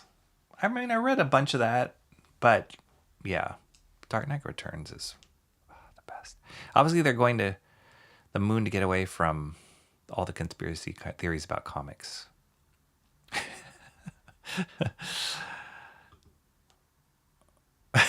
Stop it, Mo Biggs. Come on now. Bancroft. What's up, Bancroft? There's a lot of... That's not a knife. That's a knife. There's a lot of conspiracy theories going around, Bancroft, about what you're doing tonight because you're not talking about ArtShare. Feel free to clear those up. Shame. There he is. Buncroft, there he is. 4 days of emails to get ready. 4 days of emails to get ready. Yikes. Does that have to do with your campaign, Bancroft? Hopefully. Not work. 5XL in that small bag. Impressive. Yeah, Bogan is colloquial for Aussie working class, typical T Green. Oh, maybe it is. Rocky gave Valley a gift membership. He didn't recognize him, so I told the story of him helping you get your Twitter account back. But I waited until either you or Valley showed up to say that he... Gosh. Oh my gosh. People still ask me to get Valley to help them. I'm like, I don't know what to say. We have a unique relationship. Oh my goodness. Okay. I'm not going to even ask. I don't want to know. I'm just glad that he was able to help you get your account back, because that would suck. Work stuff. Okay. Well, I mean, that's crazy. 4 days of emails. Ugh. I picked this up last week. Is this a worthy purchase? This is kind of like the Batman Deadpool stuff. That was like, okay. It was just part of the hype. They're doing these crossovers a lot. This is not going to be the last one they do. I mean, the thing I do like about these books are they're kind of anthology format. So they're a bunch of short stories by different creative teams. And this particular one, I do like some of the creative teams that were included in this. So that's why I picked it up. I also, what pushed me over the edge was this cover. This is an Adam Hughes cover. We looked at some Adam Hughes work last time I streamed. He did that Before Watchmen miniseries with Dr. Manhattan. And I love Adam Hughes as an artist. He's incredible. He's one of the best cover artists ever there. Look at his Supergirl. Like, that is the cutest Supergirl on the planet. And just the way her arms and her hands and like this pose, so much appeal in her face. Adam Hughes is just one of the best like good girl artists out there. So I was like, wow, they got Adam Hughes to do a cover. Had to grab it. And again, they have some cool creative teams doing short stories in here. The main story is by Jorge Jimenez, who I guess based on that Comics the Magazine list. He was number 2 artist right now. Number 2 top 10 interior artist. And like I said, he's a regular artist on Batman, but he did this Spider-Man story in here. He's kind of in that same category for me as like Dan Mora. This kind of slick, very dynamic style. Not my favorite. I do kind of feel like he blends a little bit in with what Dan Mora does. They have these like stock faces. It's kind of like how Jim Lee was so popular in the 90s. And then there was a bunch of artists that came out that kind of drew similar influence to Jim Lee. And had the same way they drew faces, the same way they did action. I feel like Jorge Jimenez is in there, but he's really good, you know, so not to take away from his artwork at all.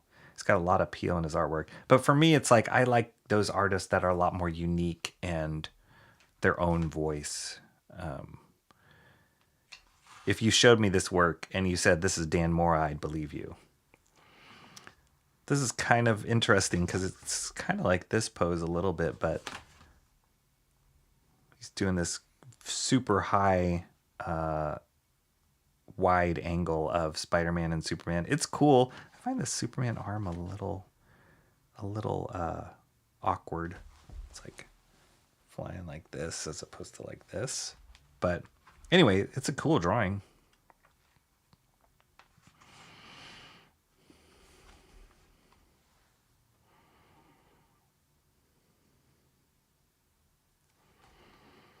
So yeah, just seeing these characters cross over.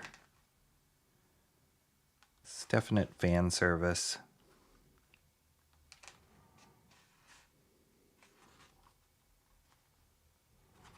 It's a great face.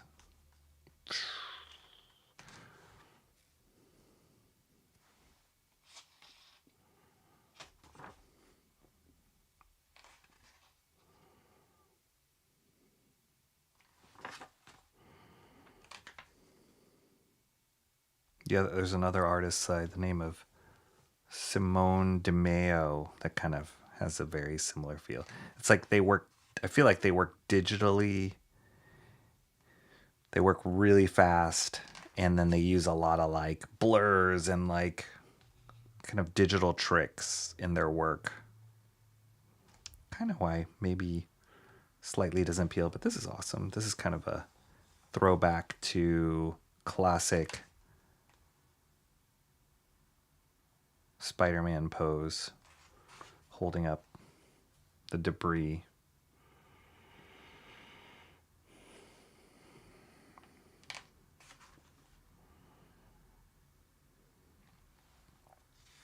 Jorge Jimenez was also the artist on a Nemesis series by Mark Miller, which was really good. I actually like that. I like what he was doing on more of an independent character than the standard classic characters. But he's good. I mean, he's solid. Just not my fave. And then, second story in here. Lois Lane and Mary Jane, drawn by none other than Jim Lee and Scott Williams.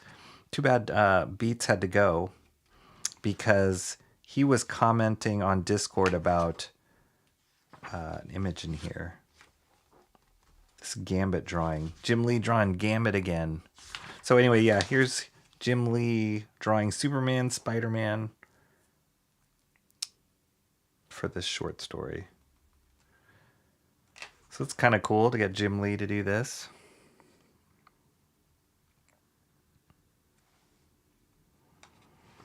Sentinels, Gambit, old school Gambit.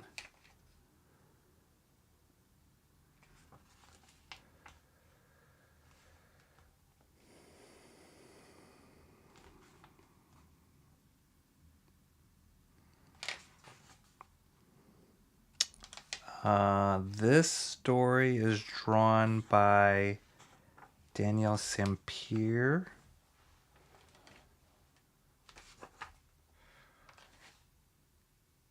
High Evolutionary.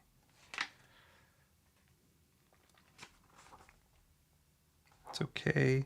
Spider-Man 2099. This story is written and drawn by Sean Gordon Murphy.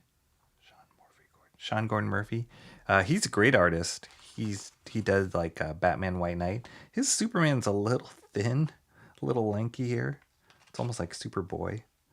But it's kind of cool to see him do his version of Spider-Man 2099.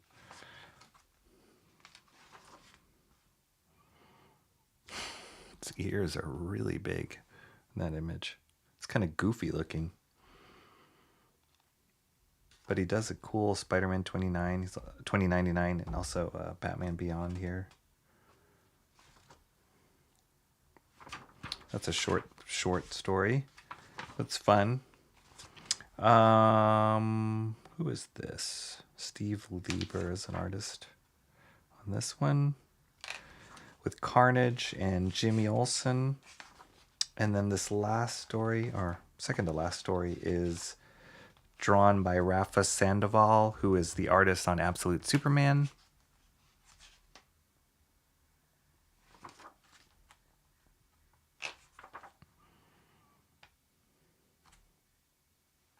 So yeah, with anything like this, it's kind of cool to see everybody's interpretation of your favorite characters.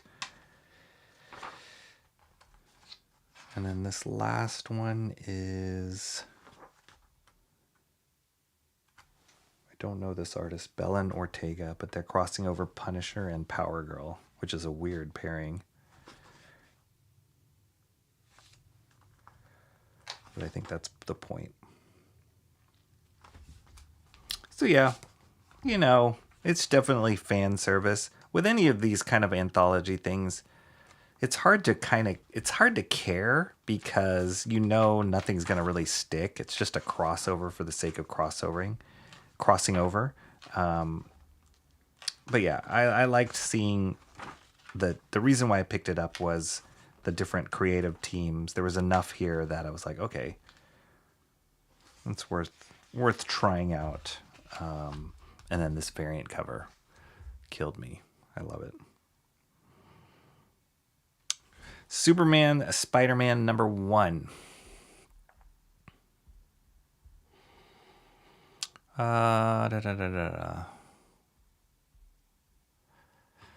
Jorge Jimenez has a really nice, almost anime-like. Yeah, there's definitely an influence in there.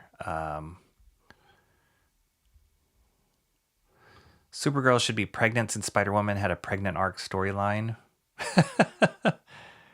That's true. It's a nice cover, but I don't see Superman or Spider-Man. True. And they have like as you can imagine with these kind of crossovers, they have a million variants. And they're different configurations of a Superman and a Spider-Man. So they have one that's like Supergirl and Silk, who's a spider character. Yeah, these are all the variant covers. Congratulations, awesome one. Drawing hands at that perspective is so hard, no kidding. And not making them look grotesque is very hard. But Adam Hughes, there's just something about Adam Hughes. I don't tend to like artists that go super real, and he goes very realistic, but there's always a sense of like appeal in his work and cartooning in his work. So I just love it. Who do you think gives Doc Ock the bowl haircut? Do the arms do it? That is a great question. It's like how Frank Miller started drawing like Grandma Moses.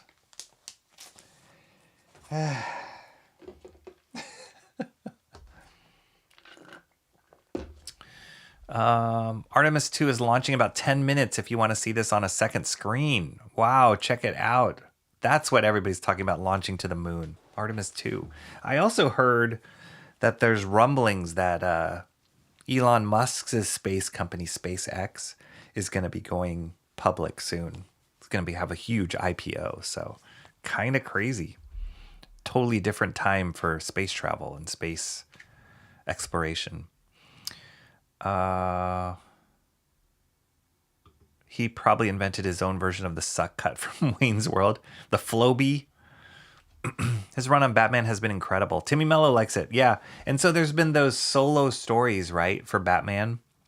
Or each one of those issues are like self-contained stories is what I should say. Yeah, I don't know what it is. It doesn't totally grab me. There's something about it. Something about the artwork. It's like too perfect, too clean. Not hand done enough. I don't know. I don't know what it is. Very finicky why I don't like his work. But he's great. And again, I liked him on what he was doing on Nemesis. Mark Miller's character, Nemesis. I think it was called Nemesis. The series was called Nemesis Reloaded. I liked what he was doing on that more than what I like he's doing on Batman for some weird reason. Yeah, I don't know. Loves that bowl cut. 1.7 million watching NASA right now. Why don't you have that many, Rocky? I don't know. Why don't they send them here to this stream? It doesn't make any sense. It's going around the moon. Most important part of Artemis 2 is we are bringing back India's flag. Gosh. Don't tell Shant. Dear God, please don't explode. You know the Challenger exploding? What grade was I in when that happened? I think I was in... I think I was in 4th or 5th grade when that happened. We watched that live. That was frightening. T minus 10 minutes.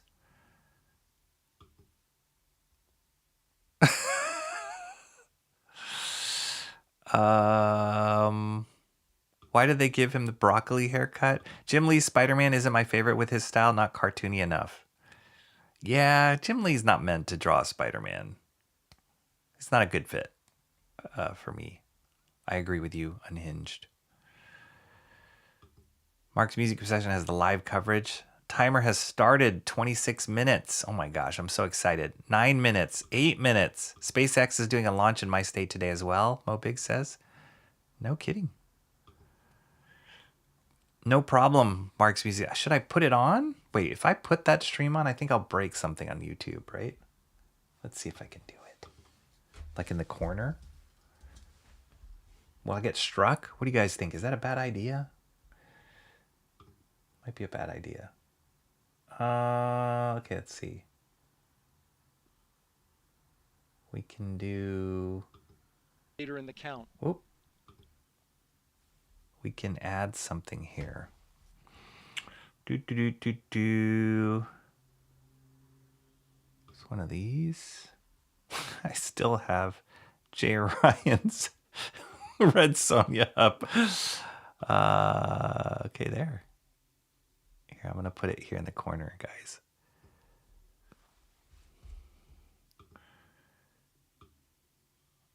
So you can watch.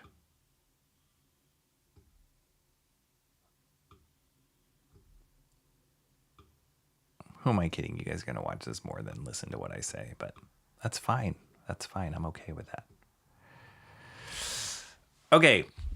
Absolute. How appropriate. We're talking about a launch to the moon or to space and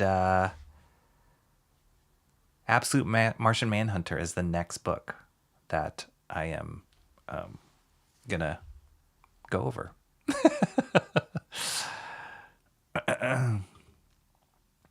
That's right. That's right. We're going to witness the Fantastic Four being created right here. Whoever's watching, please let me know when the rocket is about to blast off. There it is, Mo Biggs, right for you. 6 minutes. 1987. 86. Whew. Musk is launching 2 a day now, aiming for a launch an hour. I heard that, which is crazy. But if anybody could pull it off, it's Elon Musk. We all watched it live in school. The first female, yeah. So the crazy thing with that, Mo Biggs, is one of the teachers at the school that I was going to at the time, she actually applied to be in that position, the Krista McAuliffe position. And so it was really hyped around our school, as it was in all the elementary schools, but ours in particular, because this teacher that we knew was, I don't know if she was shortlisted, but she had definitely applied for the position, and like they had news crews and stuff like that. And so when that explosion happened live, that was really shocking because all of us were so excited about imagining if our teacher was one of them. And then when that tragedy happened, it was like, oh my gosh, this is insane. So it was kind of crazy.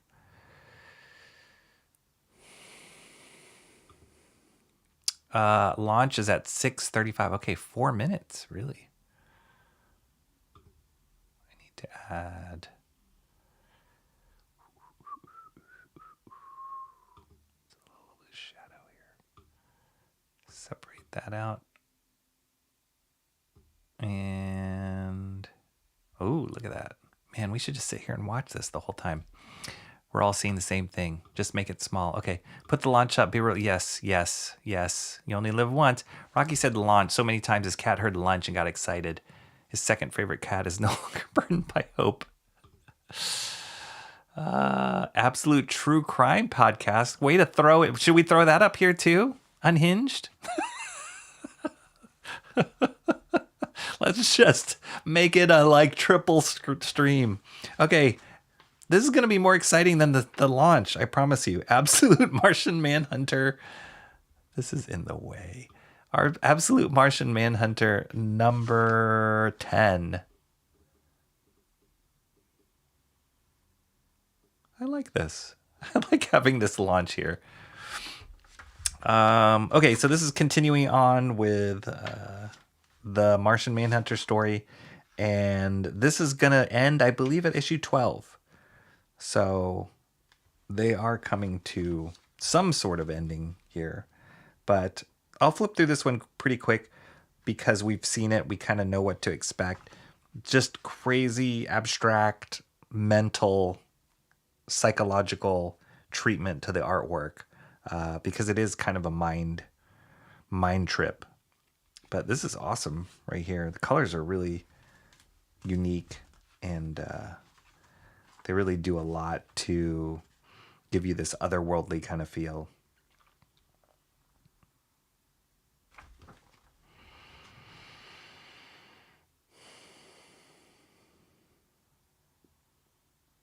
It is unlike any kind of series out there too. And it's crazy that it's able to last as long as they have. I heard that the artist Rodriguez and Denise Camp, I think they're working on another thing, and that's why they're ending the series. Otherwise, they would have just kept going.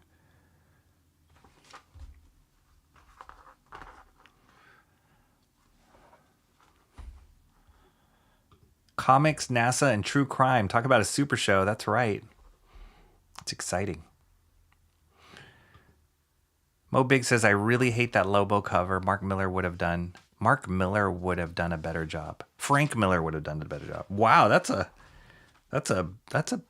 big saying for you, Mo Biggs.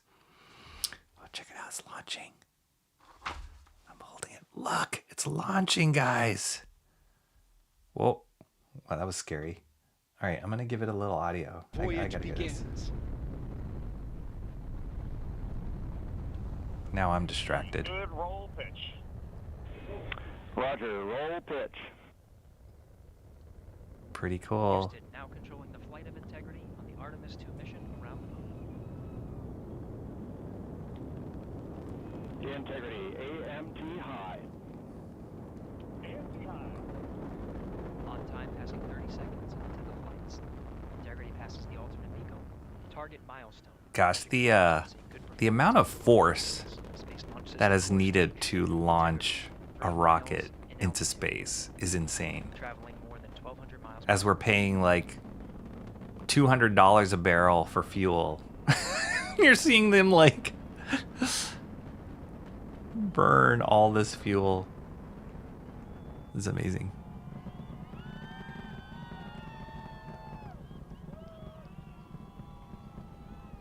Oh, that angle right there gives me PTSD. Because that is the angle that I remember of the explosion happening for Challenger. Stan, we have you loud and clear on Ponce de Leon. Have you the same? Communication signal transfer confirmed as Integrity and its crew go supersonic. Approaching 90 seconds into the Artemis 2 mission. Integrity is 14 miles in altitude, 8 miles downrange, traveling more than 2,600 miles per hour. So it's crazy though. Wasn't like NASA wasn't it like bankrupt or defunded or whatever? So like how do they all of a sudden launch this?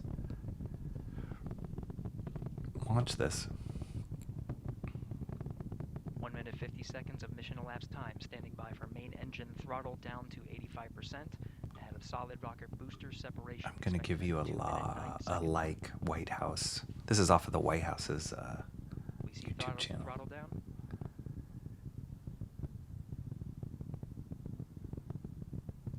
Confirm separation. Main engine's throttle. Whoa, that's cool.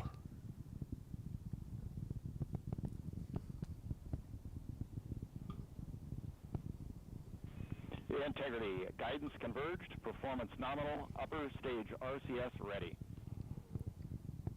Copy all, Stan. Integrity, SM priming complete. SM priming complete. 2 minutes 45 seconds of mission elapsed time into the Artemis 2 mission. Thrusters on Integrity and upper stage confirmed in a ready state ahead of service module. One cool fun fact is when I was in high school, I did an internship at NASA because I went to high school in Alabama. Now passing 5,000 miles per hour. And the department that I got to work with was... Why is the frame rate so bad? You gotta think in this day and age they have better frame rate for that camera. The department that I got to work for was, I can't remember what they were officially called, but basically they trained, they called them the CICs, which was the crew interface coordinators. They are the people that talk to the shuttle from the ground. Loud and clear on Tidris at the Carmen line. Outstanding, Stan. We have the same. 3 minutes 50 seconds into the flight of Artemis 2. Wiseman, Glover, Cook, and Why would they choose to launch this during April 1? Surprise! April Fools! We didn't really launch. Time of main engine cutoff confirmed at 8 minutes 2 seconds. Time of MECO.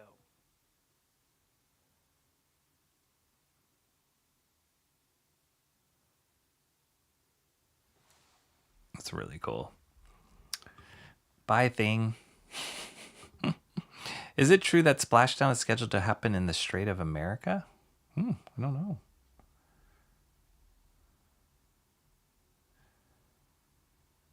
There it is. Integrity, GPS processing. Don't they use Starlink or something? Is it against the rules to use Starlink to get better reception than what they're getting right now? Because their Wi-Fi is bad.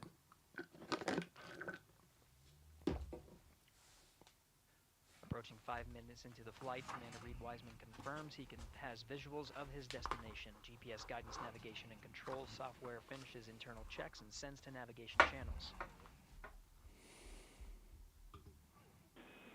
Integrity, 3 engine prep. It's USA 250 Rock, a year of surprise parties for the world. On time, now passing 5 minutes 20 seconds of mission elapsed time into the Artemis 2 mission. At this point, 3 good main engines are all that's needed to carry Integrity to a nominal main engine cutoff target. Though at this time, we're seeing 4 good engines here in Mission Control Houston. Integrity, 75 miles in altitude, 330 miles downrange, approaching 10,000 miles per hour.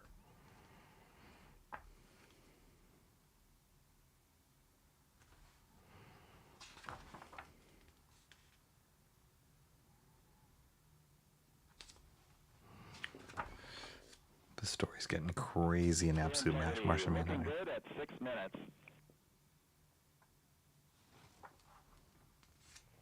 Same on board, Stan. Typical T Green says, "Cool Batwoman." Oh yeah, this was a new series they started.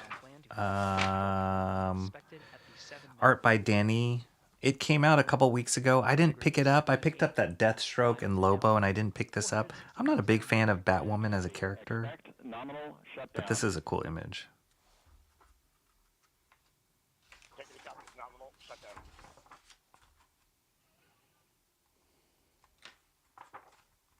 Six minutes 40 seconds of mission elapsed time. Shutdown plan is as expected. Again, the time of Mika was confirmed at 8 minutes 2 seconds into the flight. There's something psycho going on here. So it's cool. Okay, I'm gonna mute this sound of the launch. We'll keep it up for a little bit more, but I'm gonna mute the sound so I don't get distracted myself. This story of Absolute Martian Manhunter, he's definitely like going through this journey and searching for something, a bigger story, but there's also a story going on with his wife at home and their kid. Like there's a lot of tension there. And so I think it's probably going to come to a head as this series wraps up between the two. But yeah, something going on there. That's not a good image.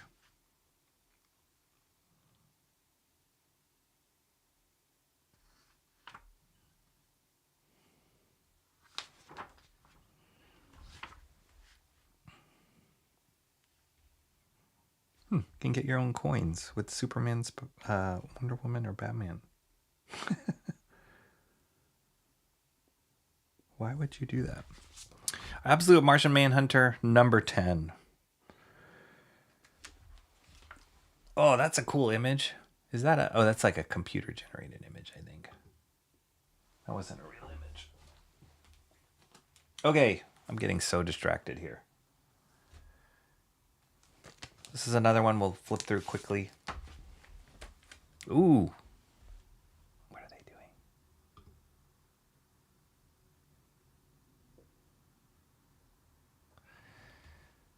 Spacecraft. Adapter. We see the same on board, Stan.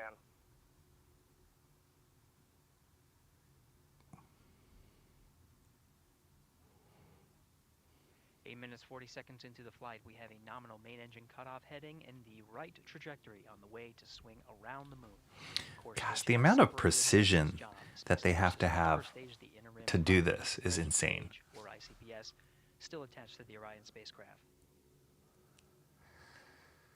Is this just a simulation image, or is this actual? This can't be a real footage from it, right? Crew of Reed Wiseman, Victor Glover, Christina Cook, and Jeremy Hansen now in orbit around the Earth at the beginning of their journey to the moon.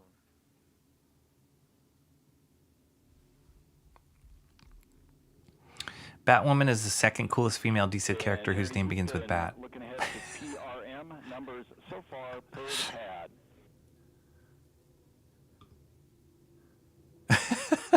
It's okay, Mark. I'm getting confused too. Capcom Stan loves. Yes. Seriously, priorities here, folks. Priorities. Perigee raise maneuver time of ignition is as expected prior to booster ignition. Okay, well I'm going to keep it up, but I'm going to turn down the volume. Okay, this is comics. After all, I should just end the stream so you guys can focus on the moon launch. Absolute Wonder Woman, number 18. This is continuing. Remember there was Zatanna that appeared last issue, and then what's her name? The Giganta character. So yeah, this is ongoing. To be honest, I did not read the issue before this, the one that I bought last time. I haven't caught up on that yet, so I have no idea what is going on. But I think this five-part series is focusing on Zatanna. Whether or not that's going to launch into her own series, probably will determine how well she does in this limited series. But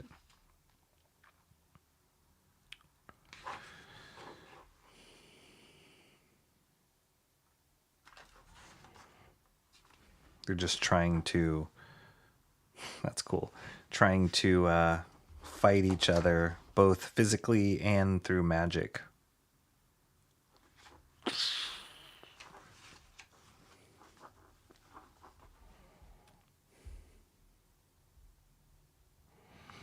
They passed the no turn back point.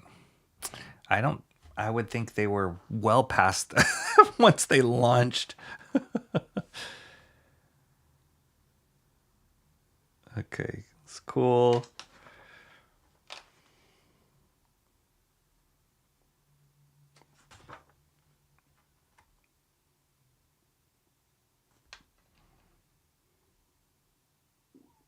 Some weird alien creatures.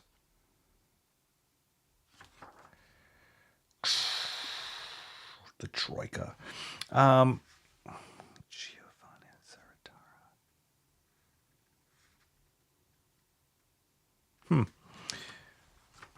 think the cool thing that Hayden Sherman is doing that he does pretty well is like he plays with scale a lot in his artwork, and he's got these nice like establishing vistas, the world, the fantasy world or whatever, but then he'll do these like super close-ups on the characters that take up a big portion of the page. And Jordi Belaire's doing some interesting color work on here. But yeah, it's kind of this nice... I love how he plays with perspective a lot and scale in his art.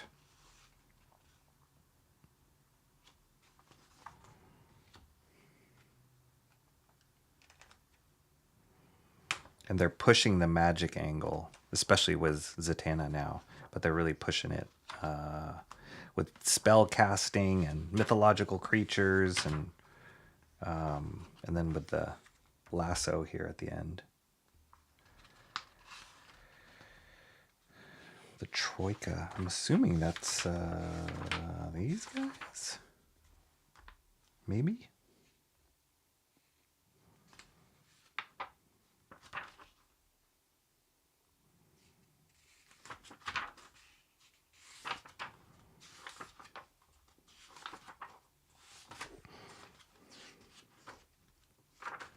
It's cool. I like this magic angle on Wonder Woman, but it's not like all wizardry and fantasy spellcasting, but it is a lot more than you would get from a typical Wonder Woman story.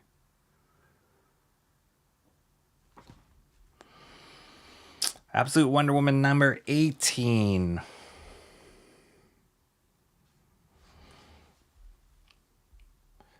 Okay, I wonder how long is this part of the mission intake? But for now, we're going to send it back to you, Megan, and Nicole at the Kennedy Space Center. Very jealous to hear how the launch experience was over on the Space Coast.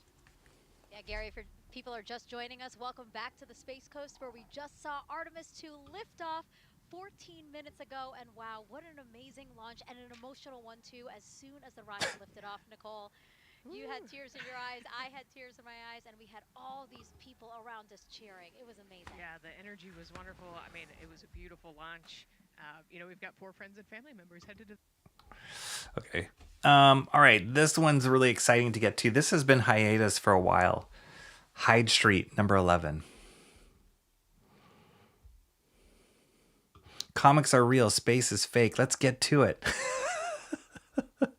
It's all digital explanations now in audio. Yeah, I don't know if you guys can even read the closed captioning there, but I put it. They're just interviewing them, seeing how their experiences was. Not so long how long this trip will take. This is Jason's big chance to show us all round earthers what fools we've been. Nice. 18.3 thousand miles per hour. Crazy. When the Sirens meet the Furies, meet Task Force X and is led by Zatanna. Yeah, it kind of feels like that, for sure. Of course, you had a work call right at launch. For shame, you guys are not patriotic at all. Actually, I guess you're in Australia, so. Superman's cousin Joe supports this NASA mission since they're only orbiting the moon, no boots on the ground. Oh, really? They're not going to land on the moon? My janky math can't figure out how long it'll take them to get there. That's okay. That's what digital overlays are for, and ChatGPT. Okay, Hyde Street, number 11. I've really loved this series. I can't believe they're on number 11. Ivan Reis hasn't drawn all of them, but he's drawn most of them, and they took a break for a while. So they're introducing this new character called the Butcher of Hyde Street. This is from Ghost Machine.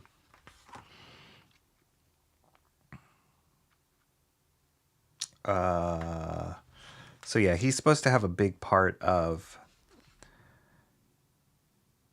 this world, which is scary already to begin with. Beautiful colors by Brad Anderson, I'm assuming. Yes, inks by Danny Miki. The inks in this are insane.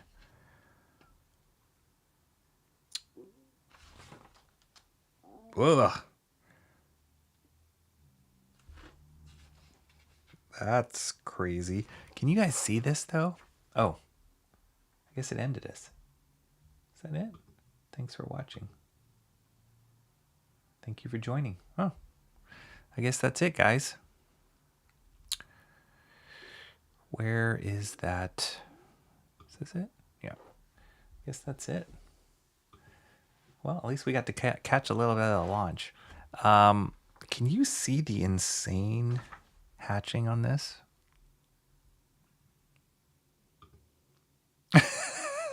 I'll just have a 24-hour stream of the launch. Okay, let me zoom in here.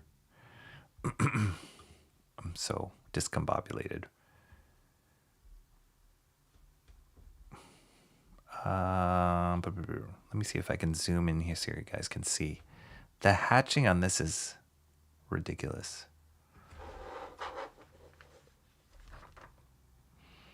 Can you see all this work? It's insane. And even on this face. Beautiful, beautiful stuff. And then, I mean, it's like Ivan Reis has like a realistic feel to it, but there's a cartooniness in there that's just awesome. So it's like believable in the cartooniness. Oops.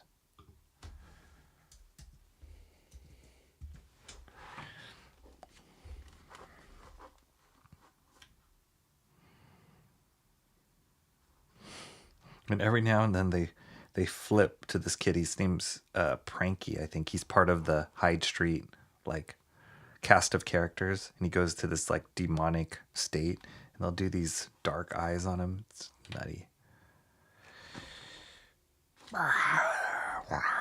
Ugh. It's getting gruesome.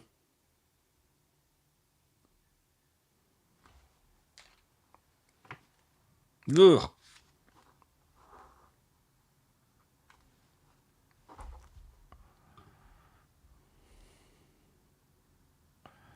Test flight to see if it's feasible to fly there and back and maybe start a colony. That's the future right there. I think the intention is to land on the moon again. Not this time. Okay, got it. It's a 10-day mission. That's a lot of poop. A lot of pooping in a bag. Here I'm on a planet doing everything I can to avoid either ever pooping in a bag.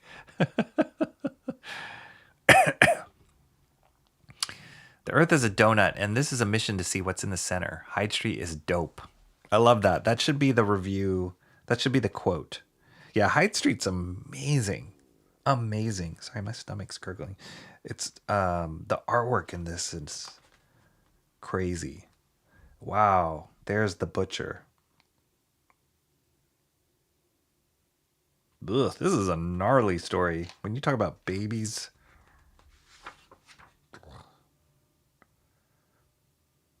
Ooh. Beautiful artwork.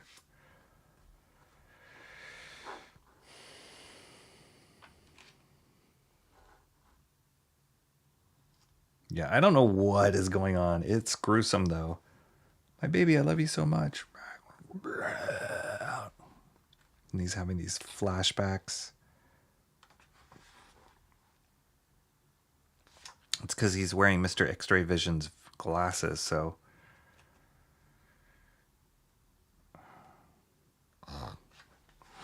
Do you see what Brad Anderson's doing on the... again, one of the top colorists I feel like working right now. And he's dealing with super complicated artwork. It's not like simple artwork. He's doing with very, very rendered, high concept stuff, but his color work is just brilliant. This is all just like red tones. But there's still like impact in it. There's a sense of lighting. Look at the stuff he's doing here, like making this like hot lighting on the sides of this face, just with the colors he's picking and a little bit of effects treatment. But he just treats this whole thing in reds, this whole flashback or moment in the X-ray vision world. Look at this lighting here, great. And then we go to real world time.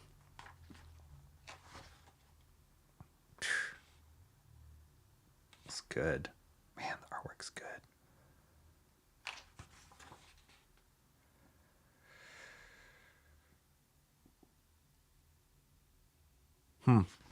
So yeah, I think it's interesting because there's people that... So the concept of Hyde Street is kind of this place, it's like the Twilight Zone a little bit, where people fulfill their dreams, but it's almost in this like horrific sense. And this kid Pranky is a constant character in it. Mr. X-Ray Vision is also. There's another character, the Scorekeeper, and now the Butcher is being introduced. That Frankenstein character, I don't know if you guys remember him. He was also a regular in it. So they're just introducing all these cast of characters into it. It's amazing.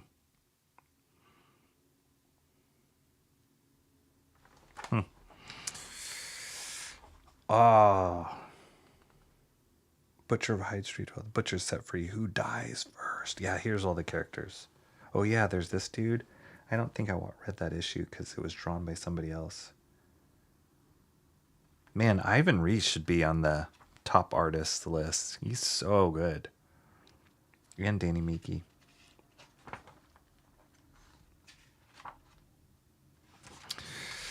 Okay. This is kind of the new, like, next phase for Ghost Machine. So these have been Hornsby and Halo, Rockefellers. They're going to introduce a new character, $1 Trillion Kid. I'll be interested about that. The Unbelievables. There's Redcoat. Very cool. Hyde Street. First appearance of the Butcher of Hyde Street, Part 1.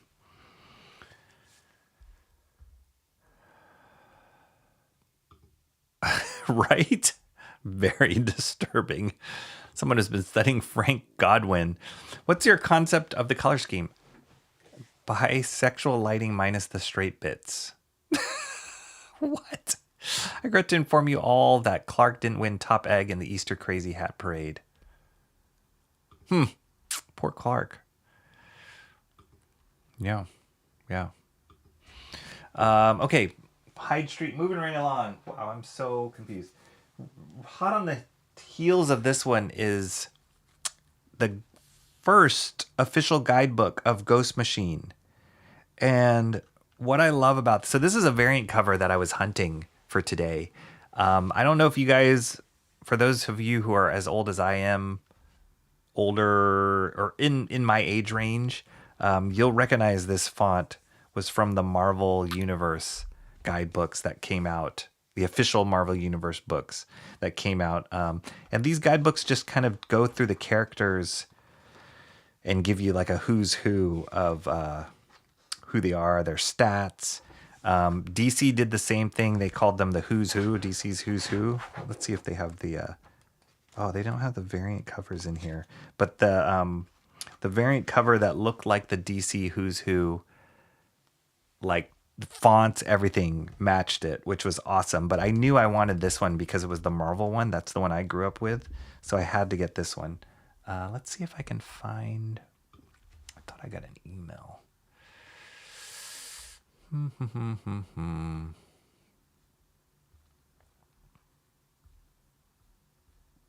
Oh no, they just show...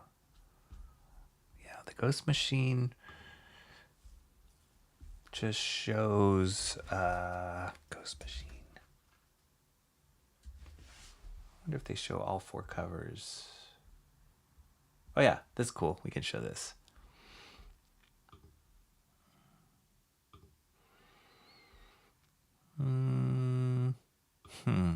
Okay.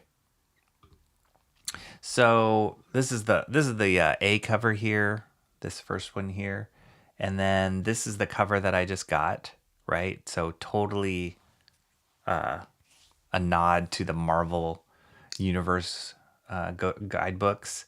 And then this was the DC one, which I love also, but because I'm more of a Marvel boy, I went for the Marvel variant cover. But this is like how DC's Who's Who used to look. Very cool, very classic, having a gatefold cover with all the characters on it. Really awesome. And then I read that they're doing, I think, 6 of these.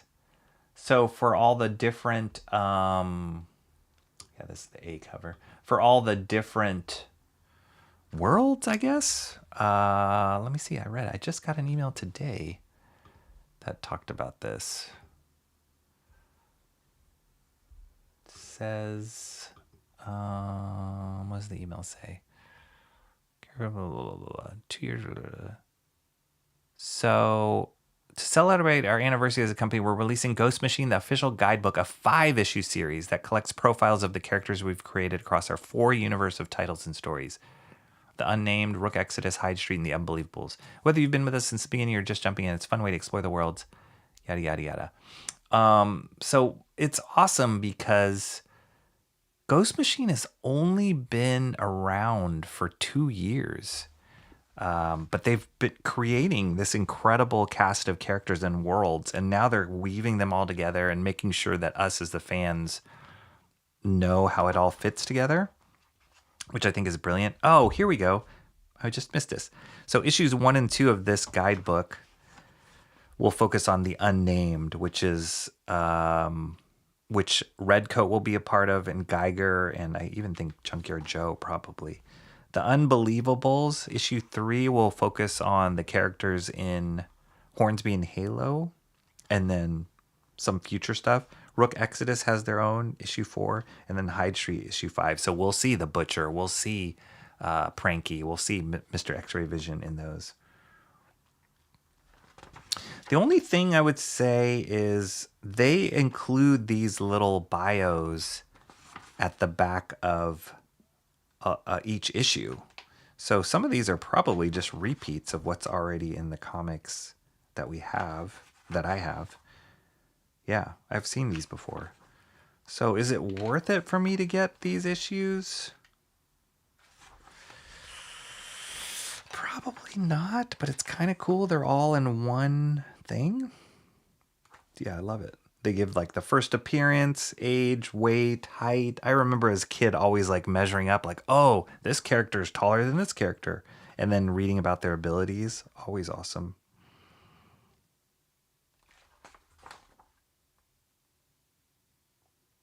Yeah, these are all repeat images from previous issues.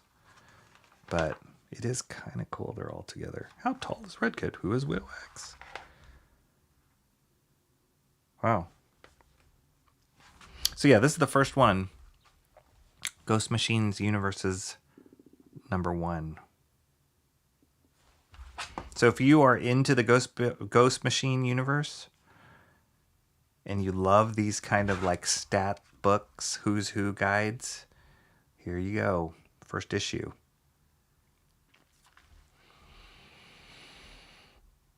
Is Captain Marvel in this? Nope. No, he's not.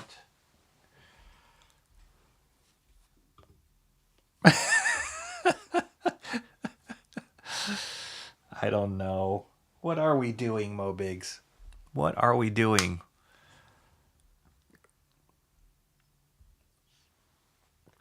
Guidebook with variant covers, but the guidebook itself doesn't cover variant covers. The guidebook itself doesn't cover variant covers. It's true. Oh, man. You're dismantling the system. You're like taking the blinders off of. It's like you're like Cypher from the Matrix. It's telling me that the Matrix exists. All right, this is the last book, guys. Thank you so much. This has been a weird stream. Thank you, NASA. But thanks for hanging out with me. Thanks for hanging in there. And thanks, Bancroft, for not streaming and stealing my audience. No, I'm just kidding. This is the last book that I'm going to look at today. Bizarro, Year None, Issue 1. Written by Kevin Smith, who is a director. He directed the movie Mallrats, Clerks, and Dogma. And he also is a big comic nerd and has written comics before. He wrote a Daredevil series with Joe Quesada, and also, I believe, a Green Arrow run.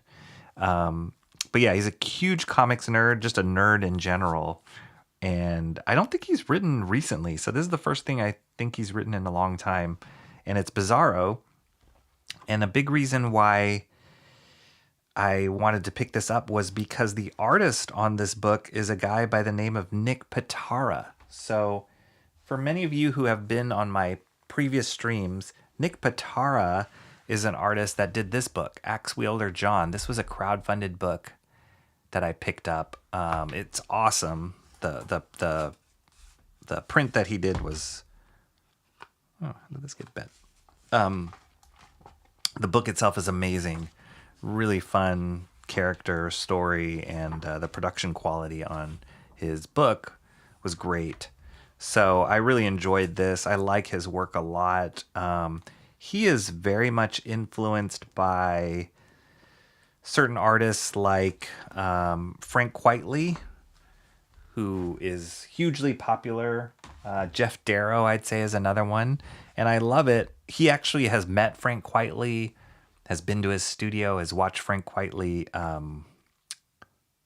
like draw, even posted videos of him drawing and stuff. So really love his relationship with Quitely, somebody who is obviously an artistic influence.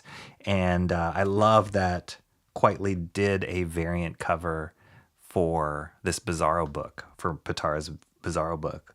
This is crazy cool. And this was one of the variant covers that I was hunting for today. We've looked at Quitely's work before on stream.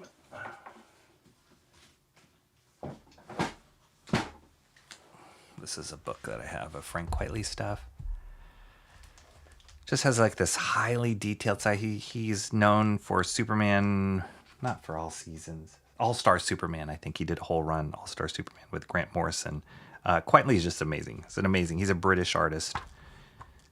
But he worked on Planetary and Superman. And then I don't know what he's working on now. He did JLA. This is a recent book I found at a used bookstore. This is Frank Quitely also. I'm in the middle of reading this one right now. Anyway, it's awesome to see him do the variant cover for Bizarro. This is the cover A. Wasn't the Axe Wielder John campaign on the Flash in the Pan Zoop site, which I don't have to point out was Poos, spelled backwards, but with a Z for extra street poop cred. Yes, I think it was on Zoop site. Zoop was a crowdfunded site that they were handling everything. Like once, I think they were taking artists' pitches for their books, and then Zoop would handle like printing and distribution and the crowdfunding aspect of it. But I think Pitara's book was one of their hottest selling ones. They also launched, I thought they did the artist edition for John Paul Leon, which I got, which was amazing. I thought that was on Zoop, or maybe that was just Kickstarter. I can't remember. They've done a few things, but yeah, they haven't quite gotten the same amount of traction as Indiegogo or Kickstarter or even now Fund My Comic. Here we go. Bizarro Year None.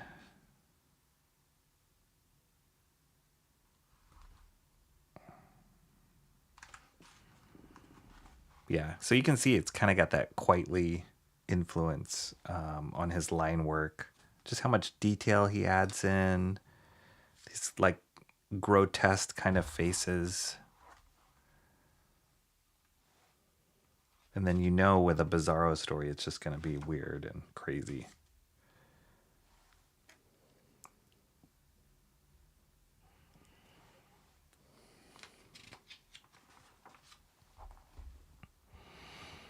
What's up, Cranberry? You are really late. This is a cranberry, full of power. This is the last book we're looking at today, Cranberry. Bizarro Year None, number 1.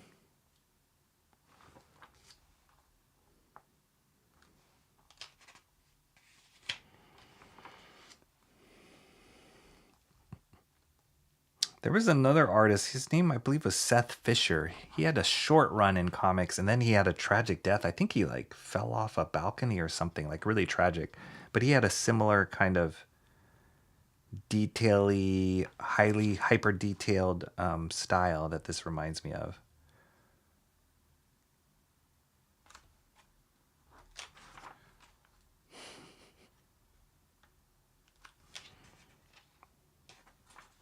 It's got some of that like axe wielder John in here. It's kind of cool. He's a perfect cast of an artist on this.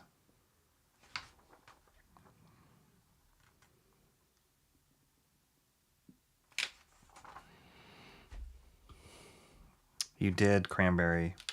We're already almost 3 hours in, buddy. I don't know why you didn't get a notification.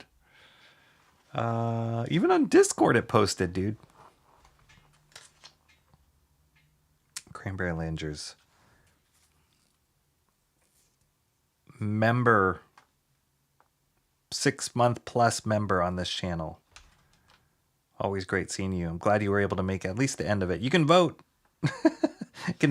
I'll go through a really quick recap of but we also got interrupted by the NASA launch. Not interrupted, but distracted by the NASA launch. So there's a bit of that in there too. It's a weird one today.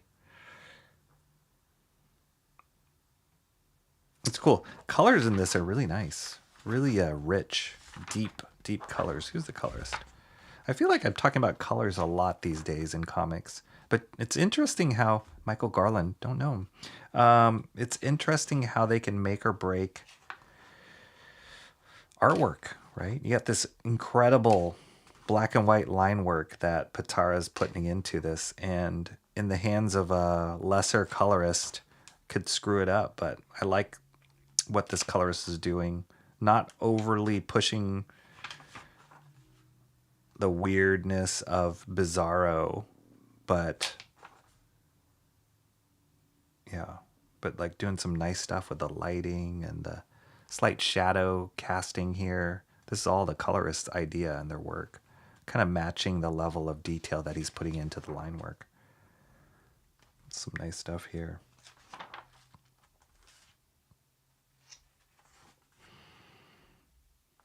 Love these blues and greens in the water. It's nice.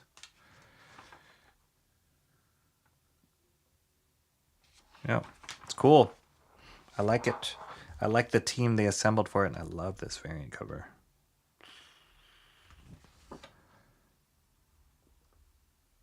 I don't know how many issues this is going to be. I want to say 4. Let's check. How many issues of Bizarro? 4-issue limited series. Super cool. So there you go. Bizarro Year None, issue 1 just launched today. Good stuff. There was a lot actually that came out today that I didn't pick up. A lot of it was Marvel stuff. I think there was like a new Daredevil series that came out today that I wasn't into at all. So yeah, I was surprised at the number of books I didn't grab that were supposedly like the exciting books today. Did catch the NASA launch. Awesome. Cran was delivering freeze-dried cranberries to the astronauts, the first cranberries in space. Amazing. Exactly. Okay. He might have really liked the Frank Quitely version of yes. And I don't know if you just stepped in while I was it, but Nick Patera, he's highly influenced. This was his crowdfunded thing. He's highly influenced by Quitely. Actually, let me just call that up. This would be kind of cool if I can find it. Let me move out of my hands here. What am I looking for? There was something he posted recently that would be cool to share with you guys. He posted a video of where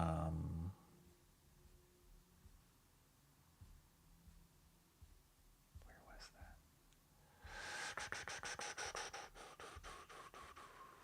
Was it that far back? Just looking on his X account.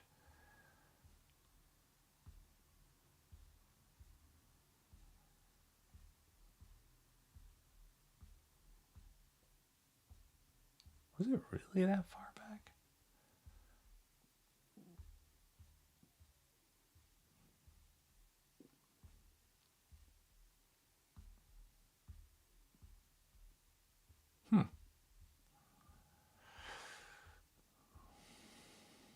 That's the problem. It's like sometimes, especially with social media, like when you miss, oh, this is kind of cool. Let's show this. When something, moves up in the feed, then there's no way to find it, really. It's a hard way to locate it again once it's past your current feed. So let's see.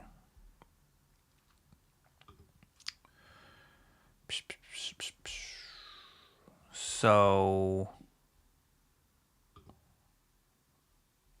this is kind of cool. This is Nick Patara with Frank Quitely right there. And I guess they're trading artwork.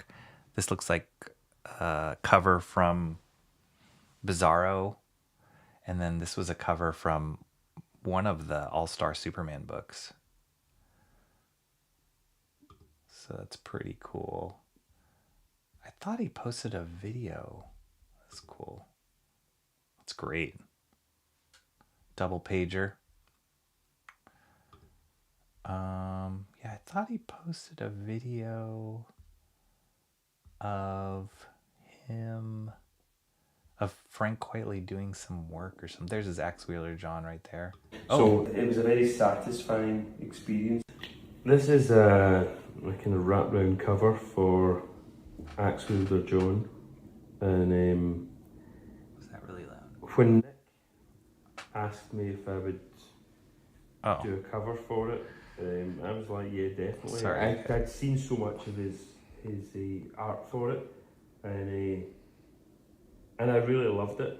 I love the aesthetic of the character. I love the proportions. I love the body here, the patterns. It's just nuts. It's such a crazy.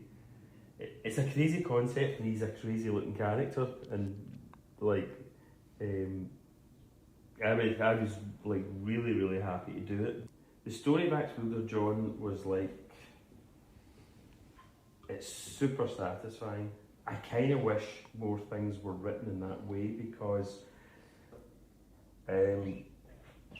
so many things are relatively formulaic and relatively conservative in their approach to storytelling, and right from the get-go, Axe Wheeler John it's got high concept and a basic energy. It must be so cool to like have your artistic hero kind of gush about your own work. It was very much, it kind of reminded me it reminded me of Akira insofar as like I felt like Nick was taking as much time as he wanted for different sections of the story, rather than saying this should be the same length as that, so it felt very it was just like listening to somebody telling you a story, listening. And obviously the visuals are amazing, the action's amazing, Irish. The environments are amazing, so it was a very wow, look at that image experience. So cool.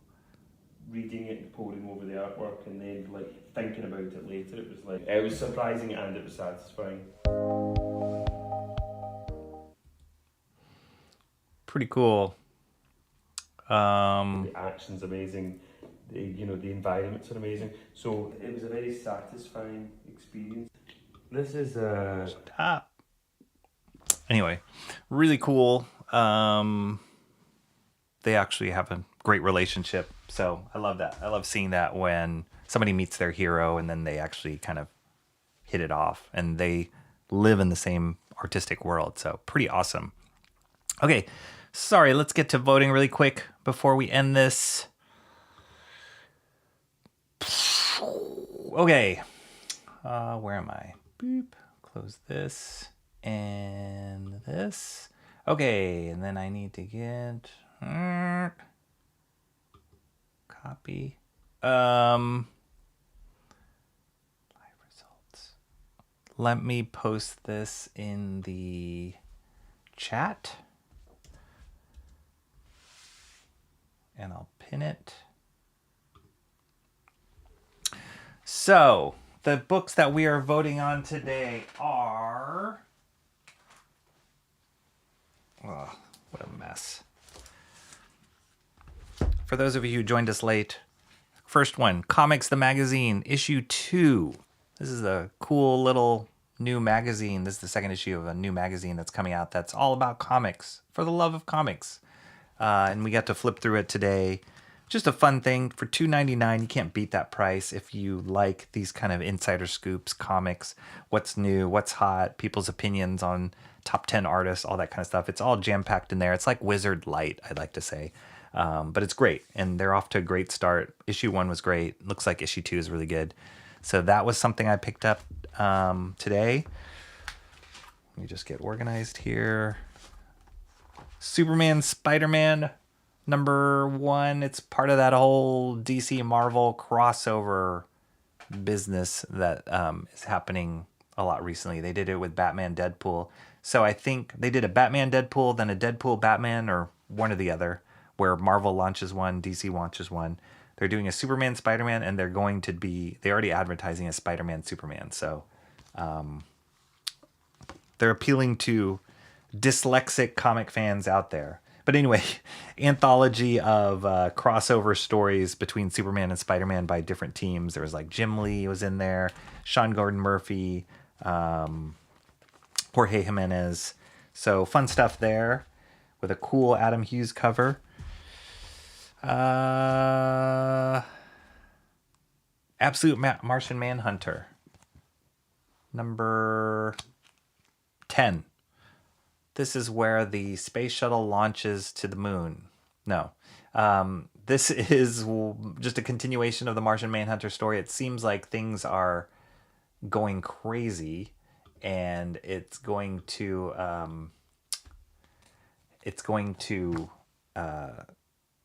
come to a head between Martian Manhunter, John Johns, and his wife and their kid. It seems like there's this like relationship triangle, and the Martian Manhunter. So it's kind of crazy. A lot of bizarre stuff going on. I haven't caught up on the books. I'm like 2 behind, so I'm a little off with the story. But anyway, amazing artwork and the same like mind trippy world.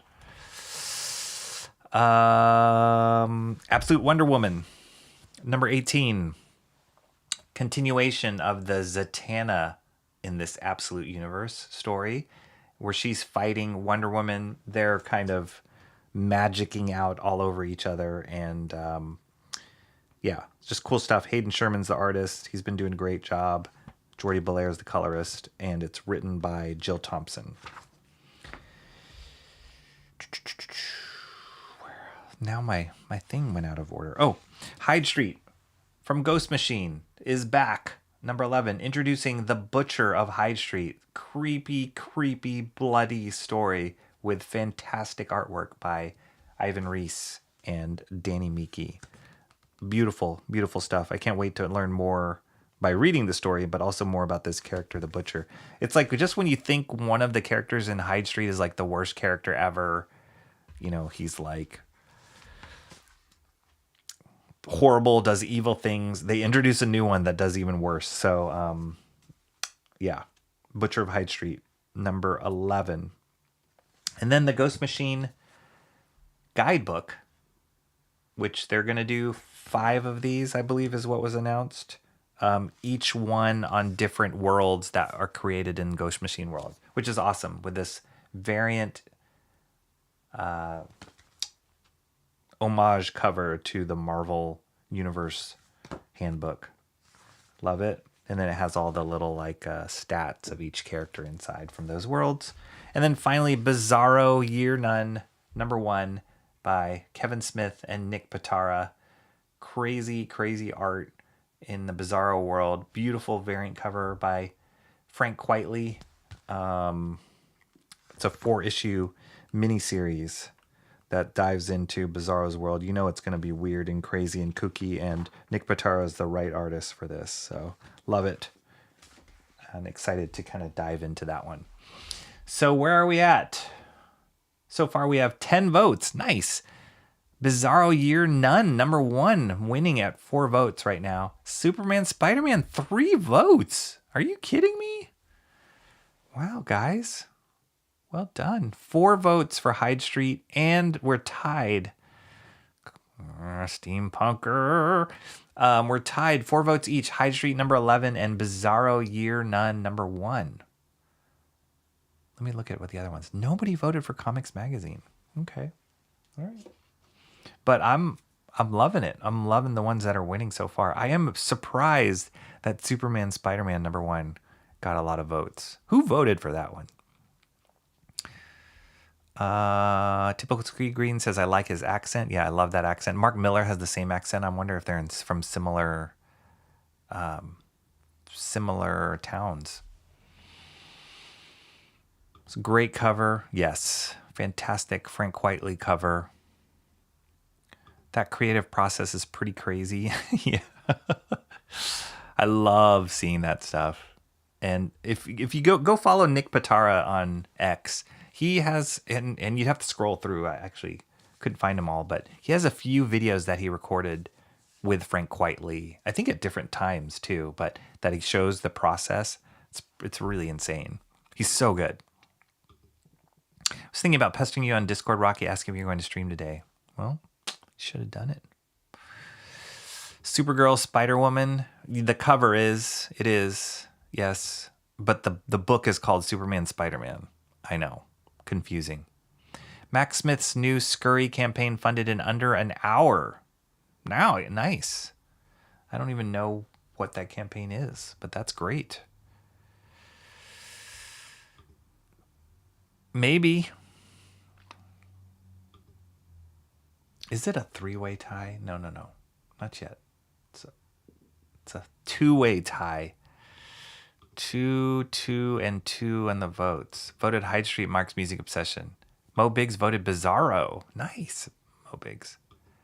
Awesome one voted for the Hot Woman. Well done. Dang it. Stop it. You guys would have voted for Ghost Machine, but no fan service. Cranberry voted for Bizarro because that was the only one he saw. You guys. Wait. No, we're still at 443. 443. Oh, that's what you were asking for. Yes, we got it. 443. Come on, Hyde Street. Pitara has a great interview on the Ink Pulp. Oh, I think I saw. I mean, I didn't watch it, but I think I saw that too. That he did. They have a great. I'm so behind on my podcasts, and Matteo Scalera, his book Fourth Father is doing great on Kickstarter, and I think they had an interview with him about that too. So, yeah, I'm behind on my podcasts, my comic podcasts. We need another vote for Superman Spider-Man. I picked Bizarro because I wanted to vote for the Kirby one. The Kirby one? What Kirby one?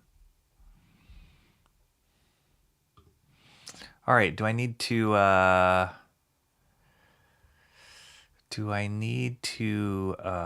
put a timer? Can we get another vote in here? can we do this? What do I do when it ties? Oh, I know what I do. I do the Bancroft method where I start another poll with 2. That's what I do. All right, I'll give you guys one more minute. And then if it doesn't change from this tie, we'll do a vote off. Axe Hand Johnson one. Voted for the Kirby one or the Axe Hand Johnson one. Oh. Axe Wielder John?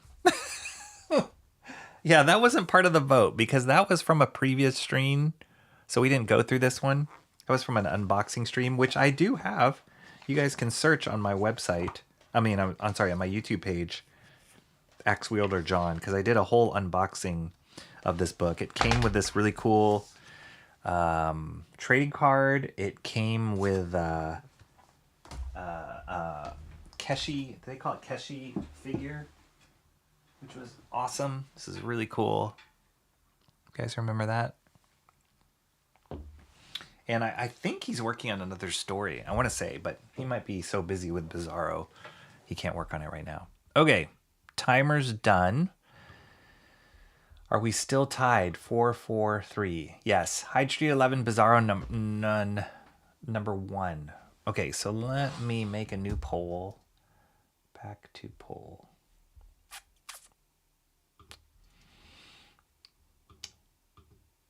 Edit.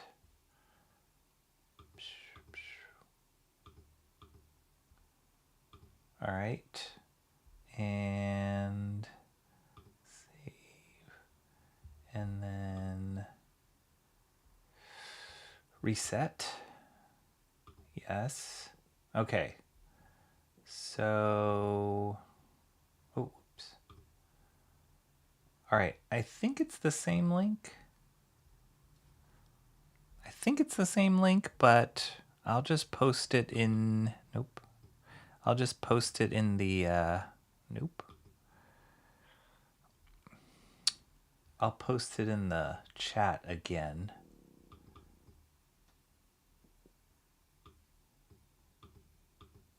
What the?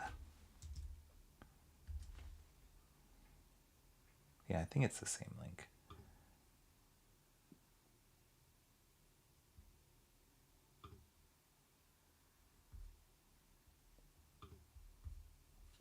Wait a minute. Pin message. Okay. So, okay, I guess it is the same link because you guys are already voting.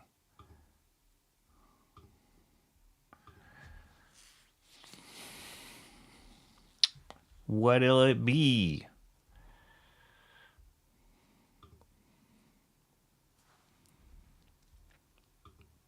Is that like Feline Woman? Axe Carrier Man? Bancroft's method is chat never chooses. Yes, yes. Axe Hand Johnson is actually a better title than Axe Wielder John. Oh my gosh.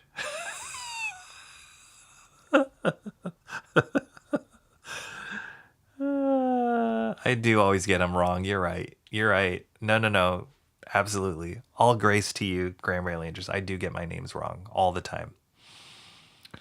You will never top Clown Man, Granbury Rangers. Hyde Street is winning 4-2, 4-3. Oh, jeez. I don't recall ever getting a single character name wrong, Granbury Rangers.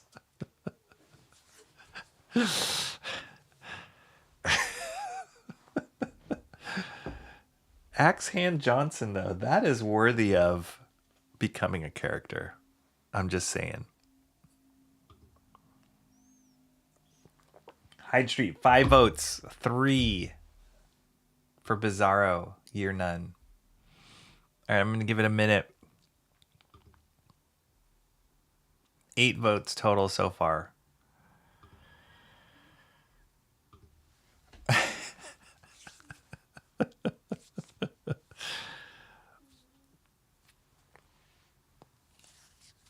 Oh. 4 votes. Bizarro Year None. Oh, gosh.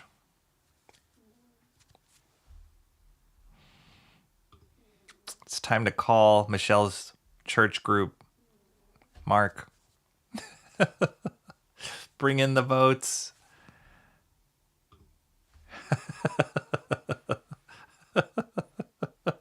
Mark's got his eye on you, as does Big Boy Burgers. Awesome One says, I wanted neither of these books. I'm sorry, Awesome One. Oh my gosh, people.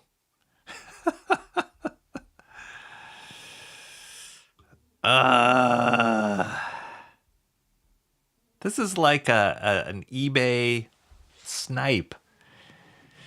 5 of 5. That's impressive. That is really impressive. Typical Tea Green says, I like Hyde's art, but I couldn't pick it for story. Can we get another vote in here?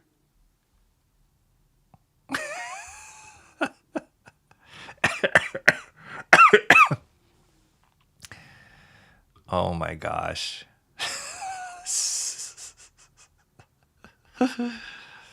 I thought I was close enough without having to listen to that part of the stream longer to get the name right.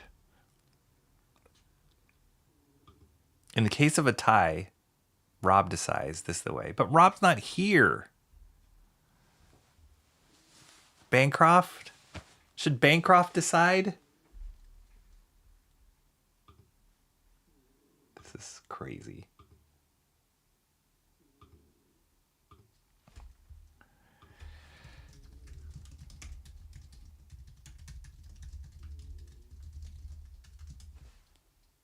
I just started a poll in the chat.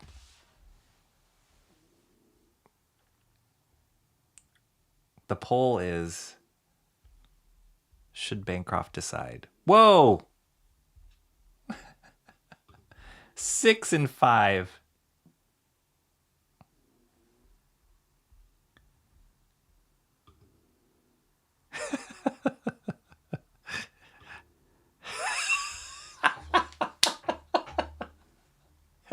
The truth hurts. The truth hurts. Awesome. 6 and 6. What are you guys doing? This is insane. And the winner, should Bancroft decide the winner of the poll? It's 50-50. Oh, your chat's behind. It's 50-58 votes for should Bancroft decide the winner of the poll.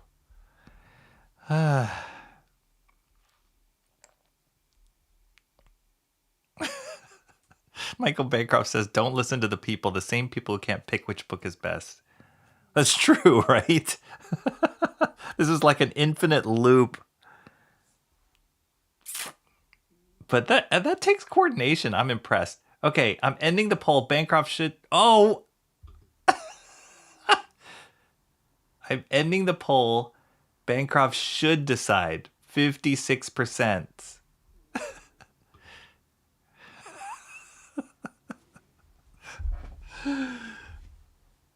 Bancroft. Let me just refresh this straw poll just in case. Okay, we tied. Somebody countered Bob's Big Boy Burgers. I know it. Somebody countered. But this is a great way of getting votes, though. They kind of increased because of this fury to tie. Mel voted. Maybe. Mark music session. At this point, if Rocky flipped a coin, it didn't land on his side. It'll totally be like Inception. All right, I gotta do like, what is it?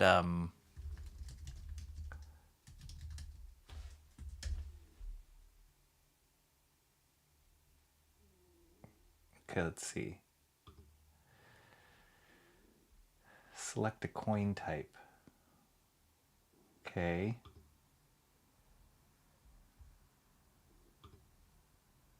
Then what happens? What? What does that mean? I don't get that. That didn't work. The people have spoken.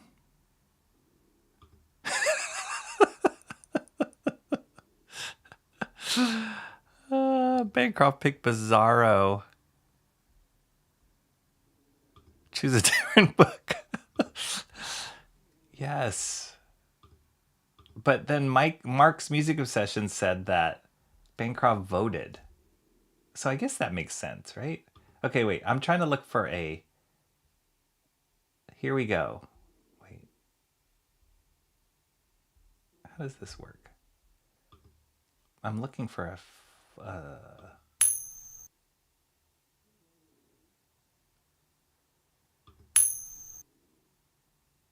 a randomizer. Oh, gosh. This is lame. Can't somebody give me a good... Does this work?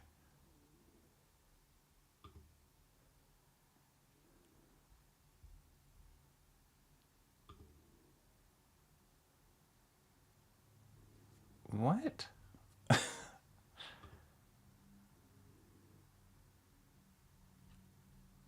Okay. We're just going to do this. I'm going to justflipacoin.com. This is how bad it's gotten. Okay, let me get there. This is so exciting and yet not. So justflipacoin.com. I'm going to say a draw is okay, Rocky. But then what do I do? What does a draw mean? K-pop, cast your vote.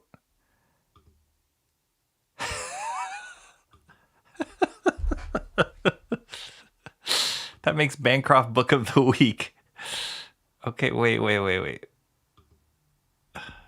Bancroft has enough trouble choosing which gender. Wait, K-pop, she did. She tied it again. This is why Fourth Wall members would get an extra vote as a perk. Yes. All right. Heads.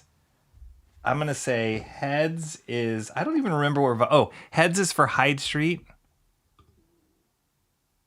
And tails is for Bizarro. Okay? That's what we're going to do. Heads for Hyde Street. Why are the comments so weird? Heads for Hyde Street. Tails... Bizarro. Here we go. Drum roll, please. Somebody end this torture.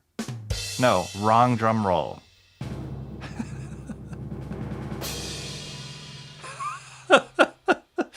Here we go.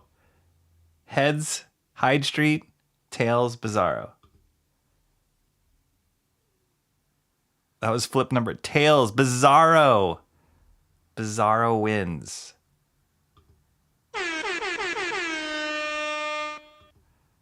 And Bancroft chose the other one.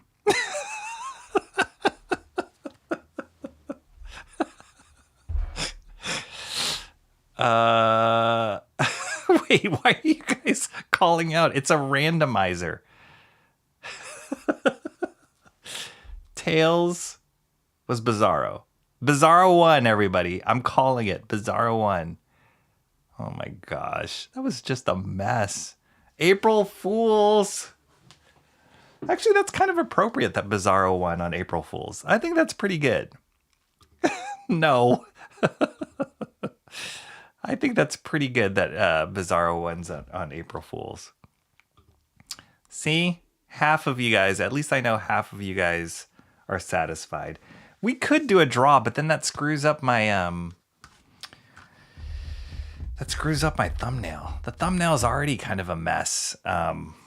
With that April Fool's blurb on it. So then to add it in, it'd be good. But I'm going to put this. Like that will make a cool thumbnail, that image right there. That's what I'm going to do.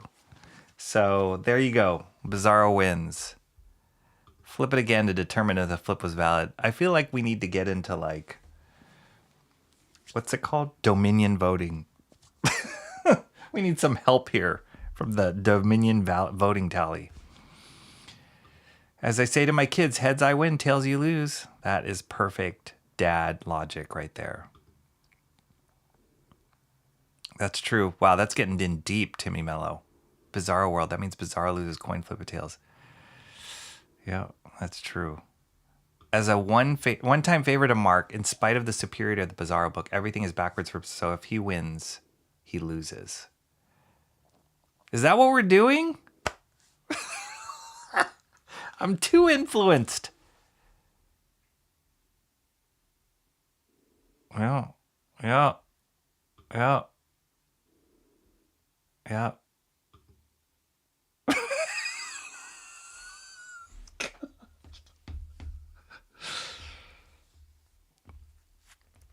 That was this right here is an unusual gesture of generosity from our friend Mo Biggs.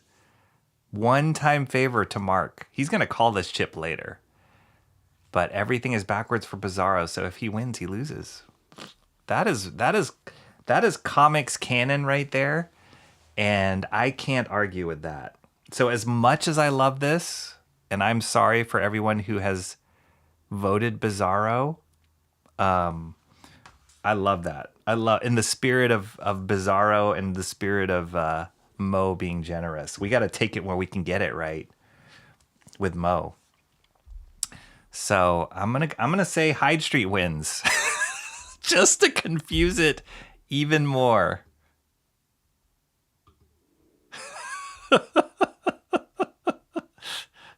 Difficulty Greens call him bizarre. I don't trust these Dominion digital coin flips. I demand an actual silver dollar flip adjudicated by at least 7 impartial judges. Don't do it? No. It's kind of cool. I don't know. It's kind of cool.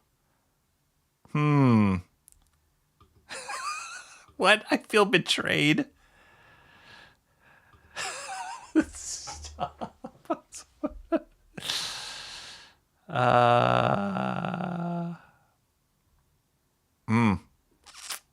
Yes. Bizarro would say, me love this. See? See? I don't even know what I would be flipping for anymore. Actual coin toss. An actual coin flip. All right. Wait, I got to go find a coin now. Who has a coin? I will be right back. This is epic.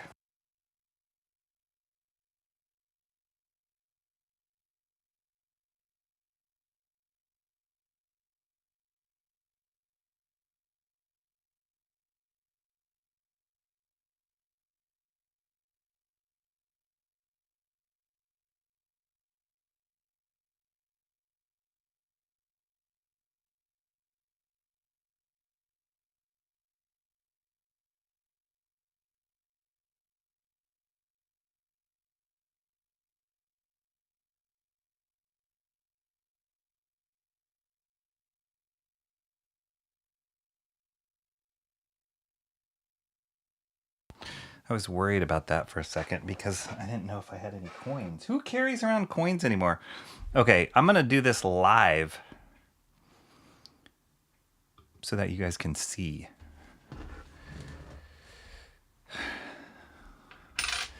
Okay, heads. Yes. Yes. Flip a pig. Hide his heads. Okay, I would also accept Rocky doing a backflip. That won't happen. Okay, hide his heads. Mark called it. So let me just zoom in here. I gotta make sure. So do I just throw it up at the camera and hope it lands within viewing distance? Actually, I could zoom out a little bit and then I'll zoom in once it lands. All right, here we go. I don't even know what is the head is Hyde Street. Heads is Hyde Street. Tails is Bizarro. No switcheroo, no April Fools, nothing. It is what it is, right? Tails is Harper's Ferry. I've never seen that before. Heads, good old George Washington.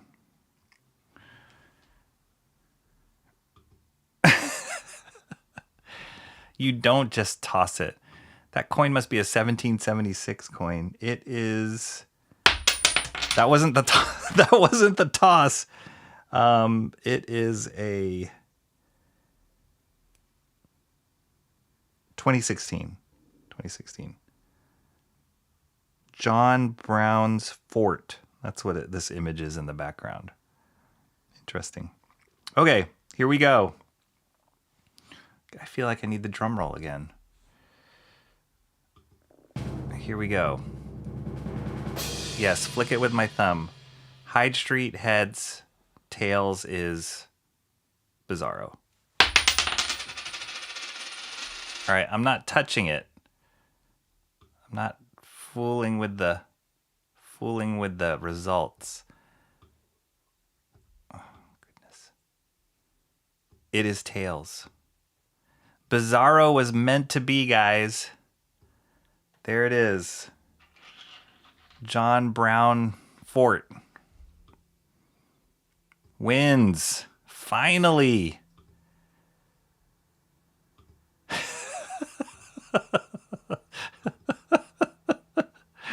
Tails wins. I feel like we need some sort of like... Goodness, do I have anything? No, that's not good. There we go.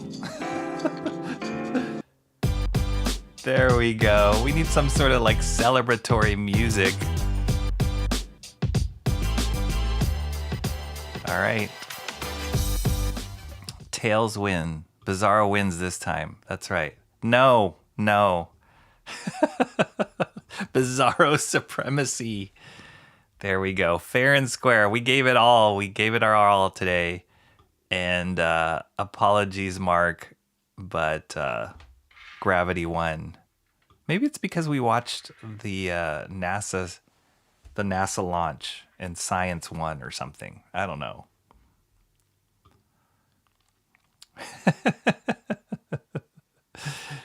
Oh my gosh. That was painful. See you later, Mr. Monkey Boy. Thanks for hanging around. Thanks for adding to the craziness. And I'm going to let the rest of you guys go. That was amazing and stressful and insane. That is one of the most insane streams that I've done in a while without any kind of technical failure. Like some of the insane streams I've had is like cameras falling, being muted, stuff like that, things going haywire. But that was pretty insane. Adding in NASA, April Fools, digital coin flip, tying several polls, trying to get Michael Bancroft to make a decision, adding to the confusion, and then a physical coin flip. My goodness. But here's our winner. Now I just got to get and do that thumbnail. Totally anticlimactic response result.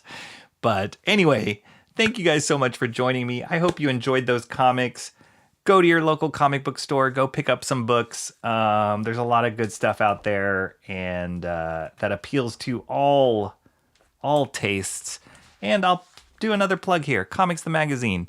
This has been a fun discovery, and I'm really glad that they're doing it monthly. I'm glad they're doing it for the cheap price of $2.99, and it's just been a great way of like learning more about comics and just having fun with it. So go pick it up. It's very light read and fun, and you can pick it up at any local comic book store. Hope you guys have a great rest of the day. I'm hoping to be able to stream one more time this week, being a Master Study stream, because I think I have a little bit of room in my schedule. But stay tuned. Keep an eye on those nasty notifications that are not really doing their job. Yeah, hopefully I can get another stream in here because I really want to keep going on this one. And like I mentioned at the top of the stream, I thought I would be able to finish tightening up the pencils off stream. I think I still can, but it's a lot more work than I thought it would be once I got into these areas. My goodness, Jack Kirby's an animal, but I love it. So yeah, amazing. We just launched a rocket in space today too. So how cool is that? Have a great rest of your day. Happy April Fools. Hit the like, subscribe. I'll catch you guys soon. Thanks for the fun time and take it easy.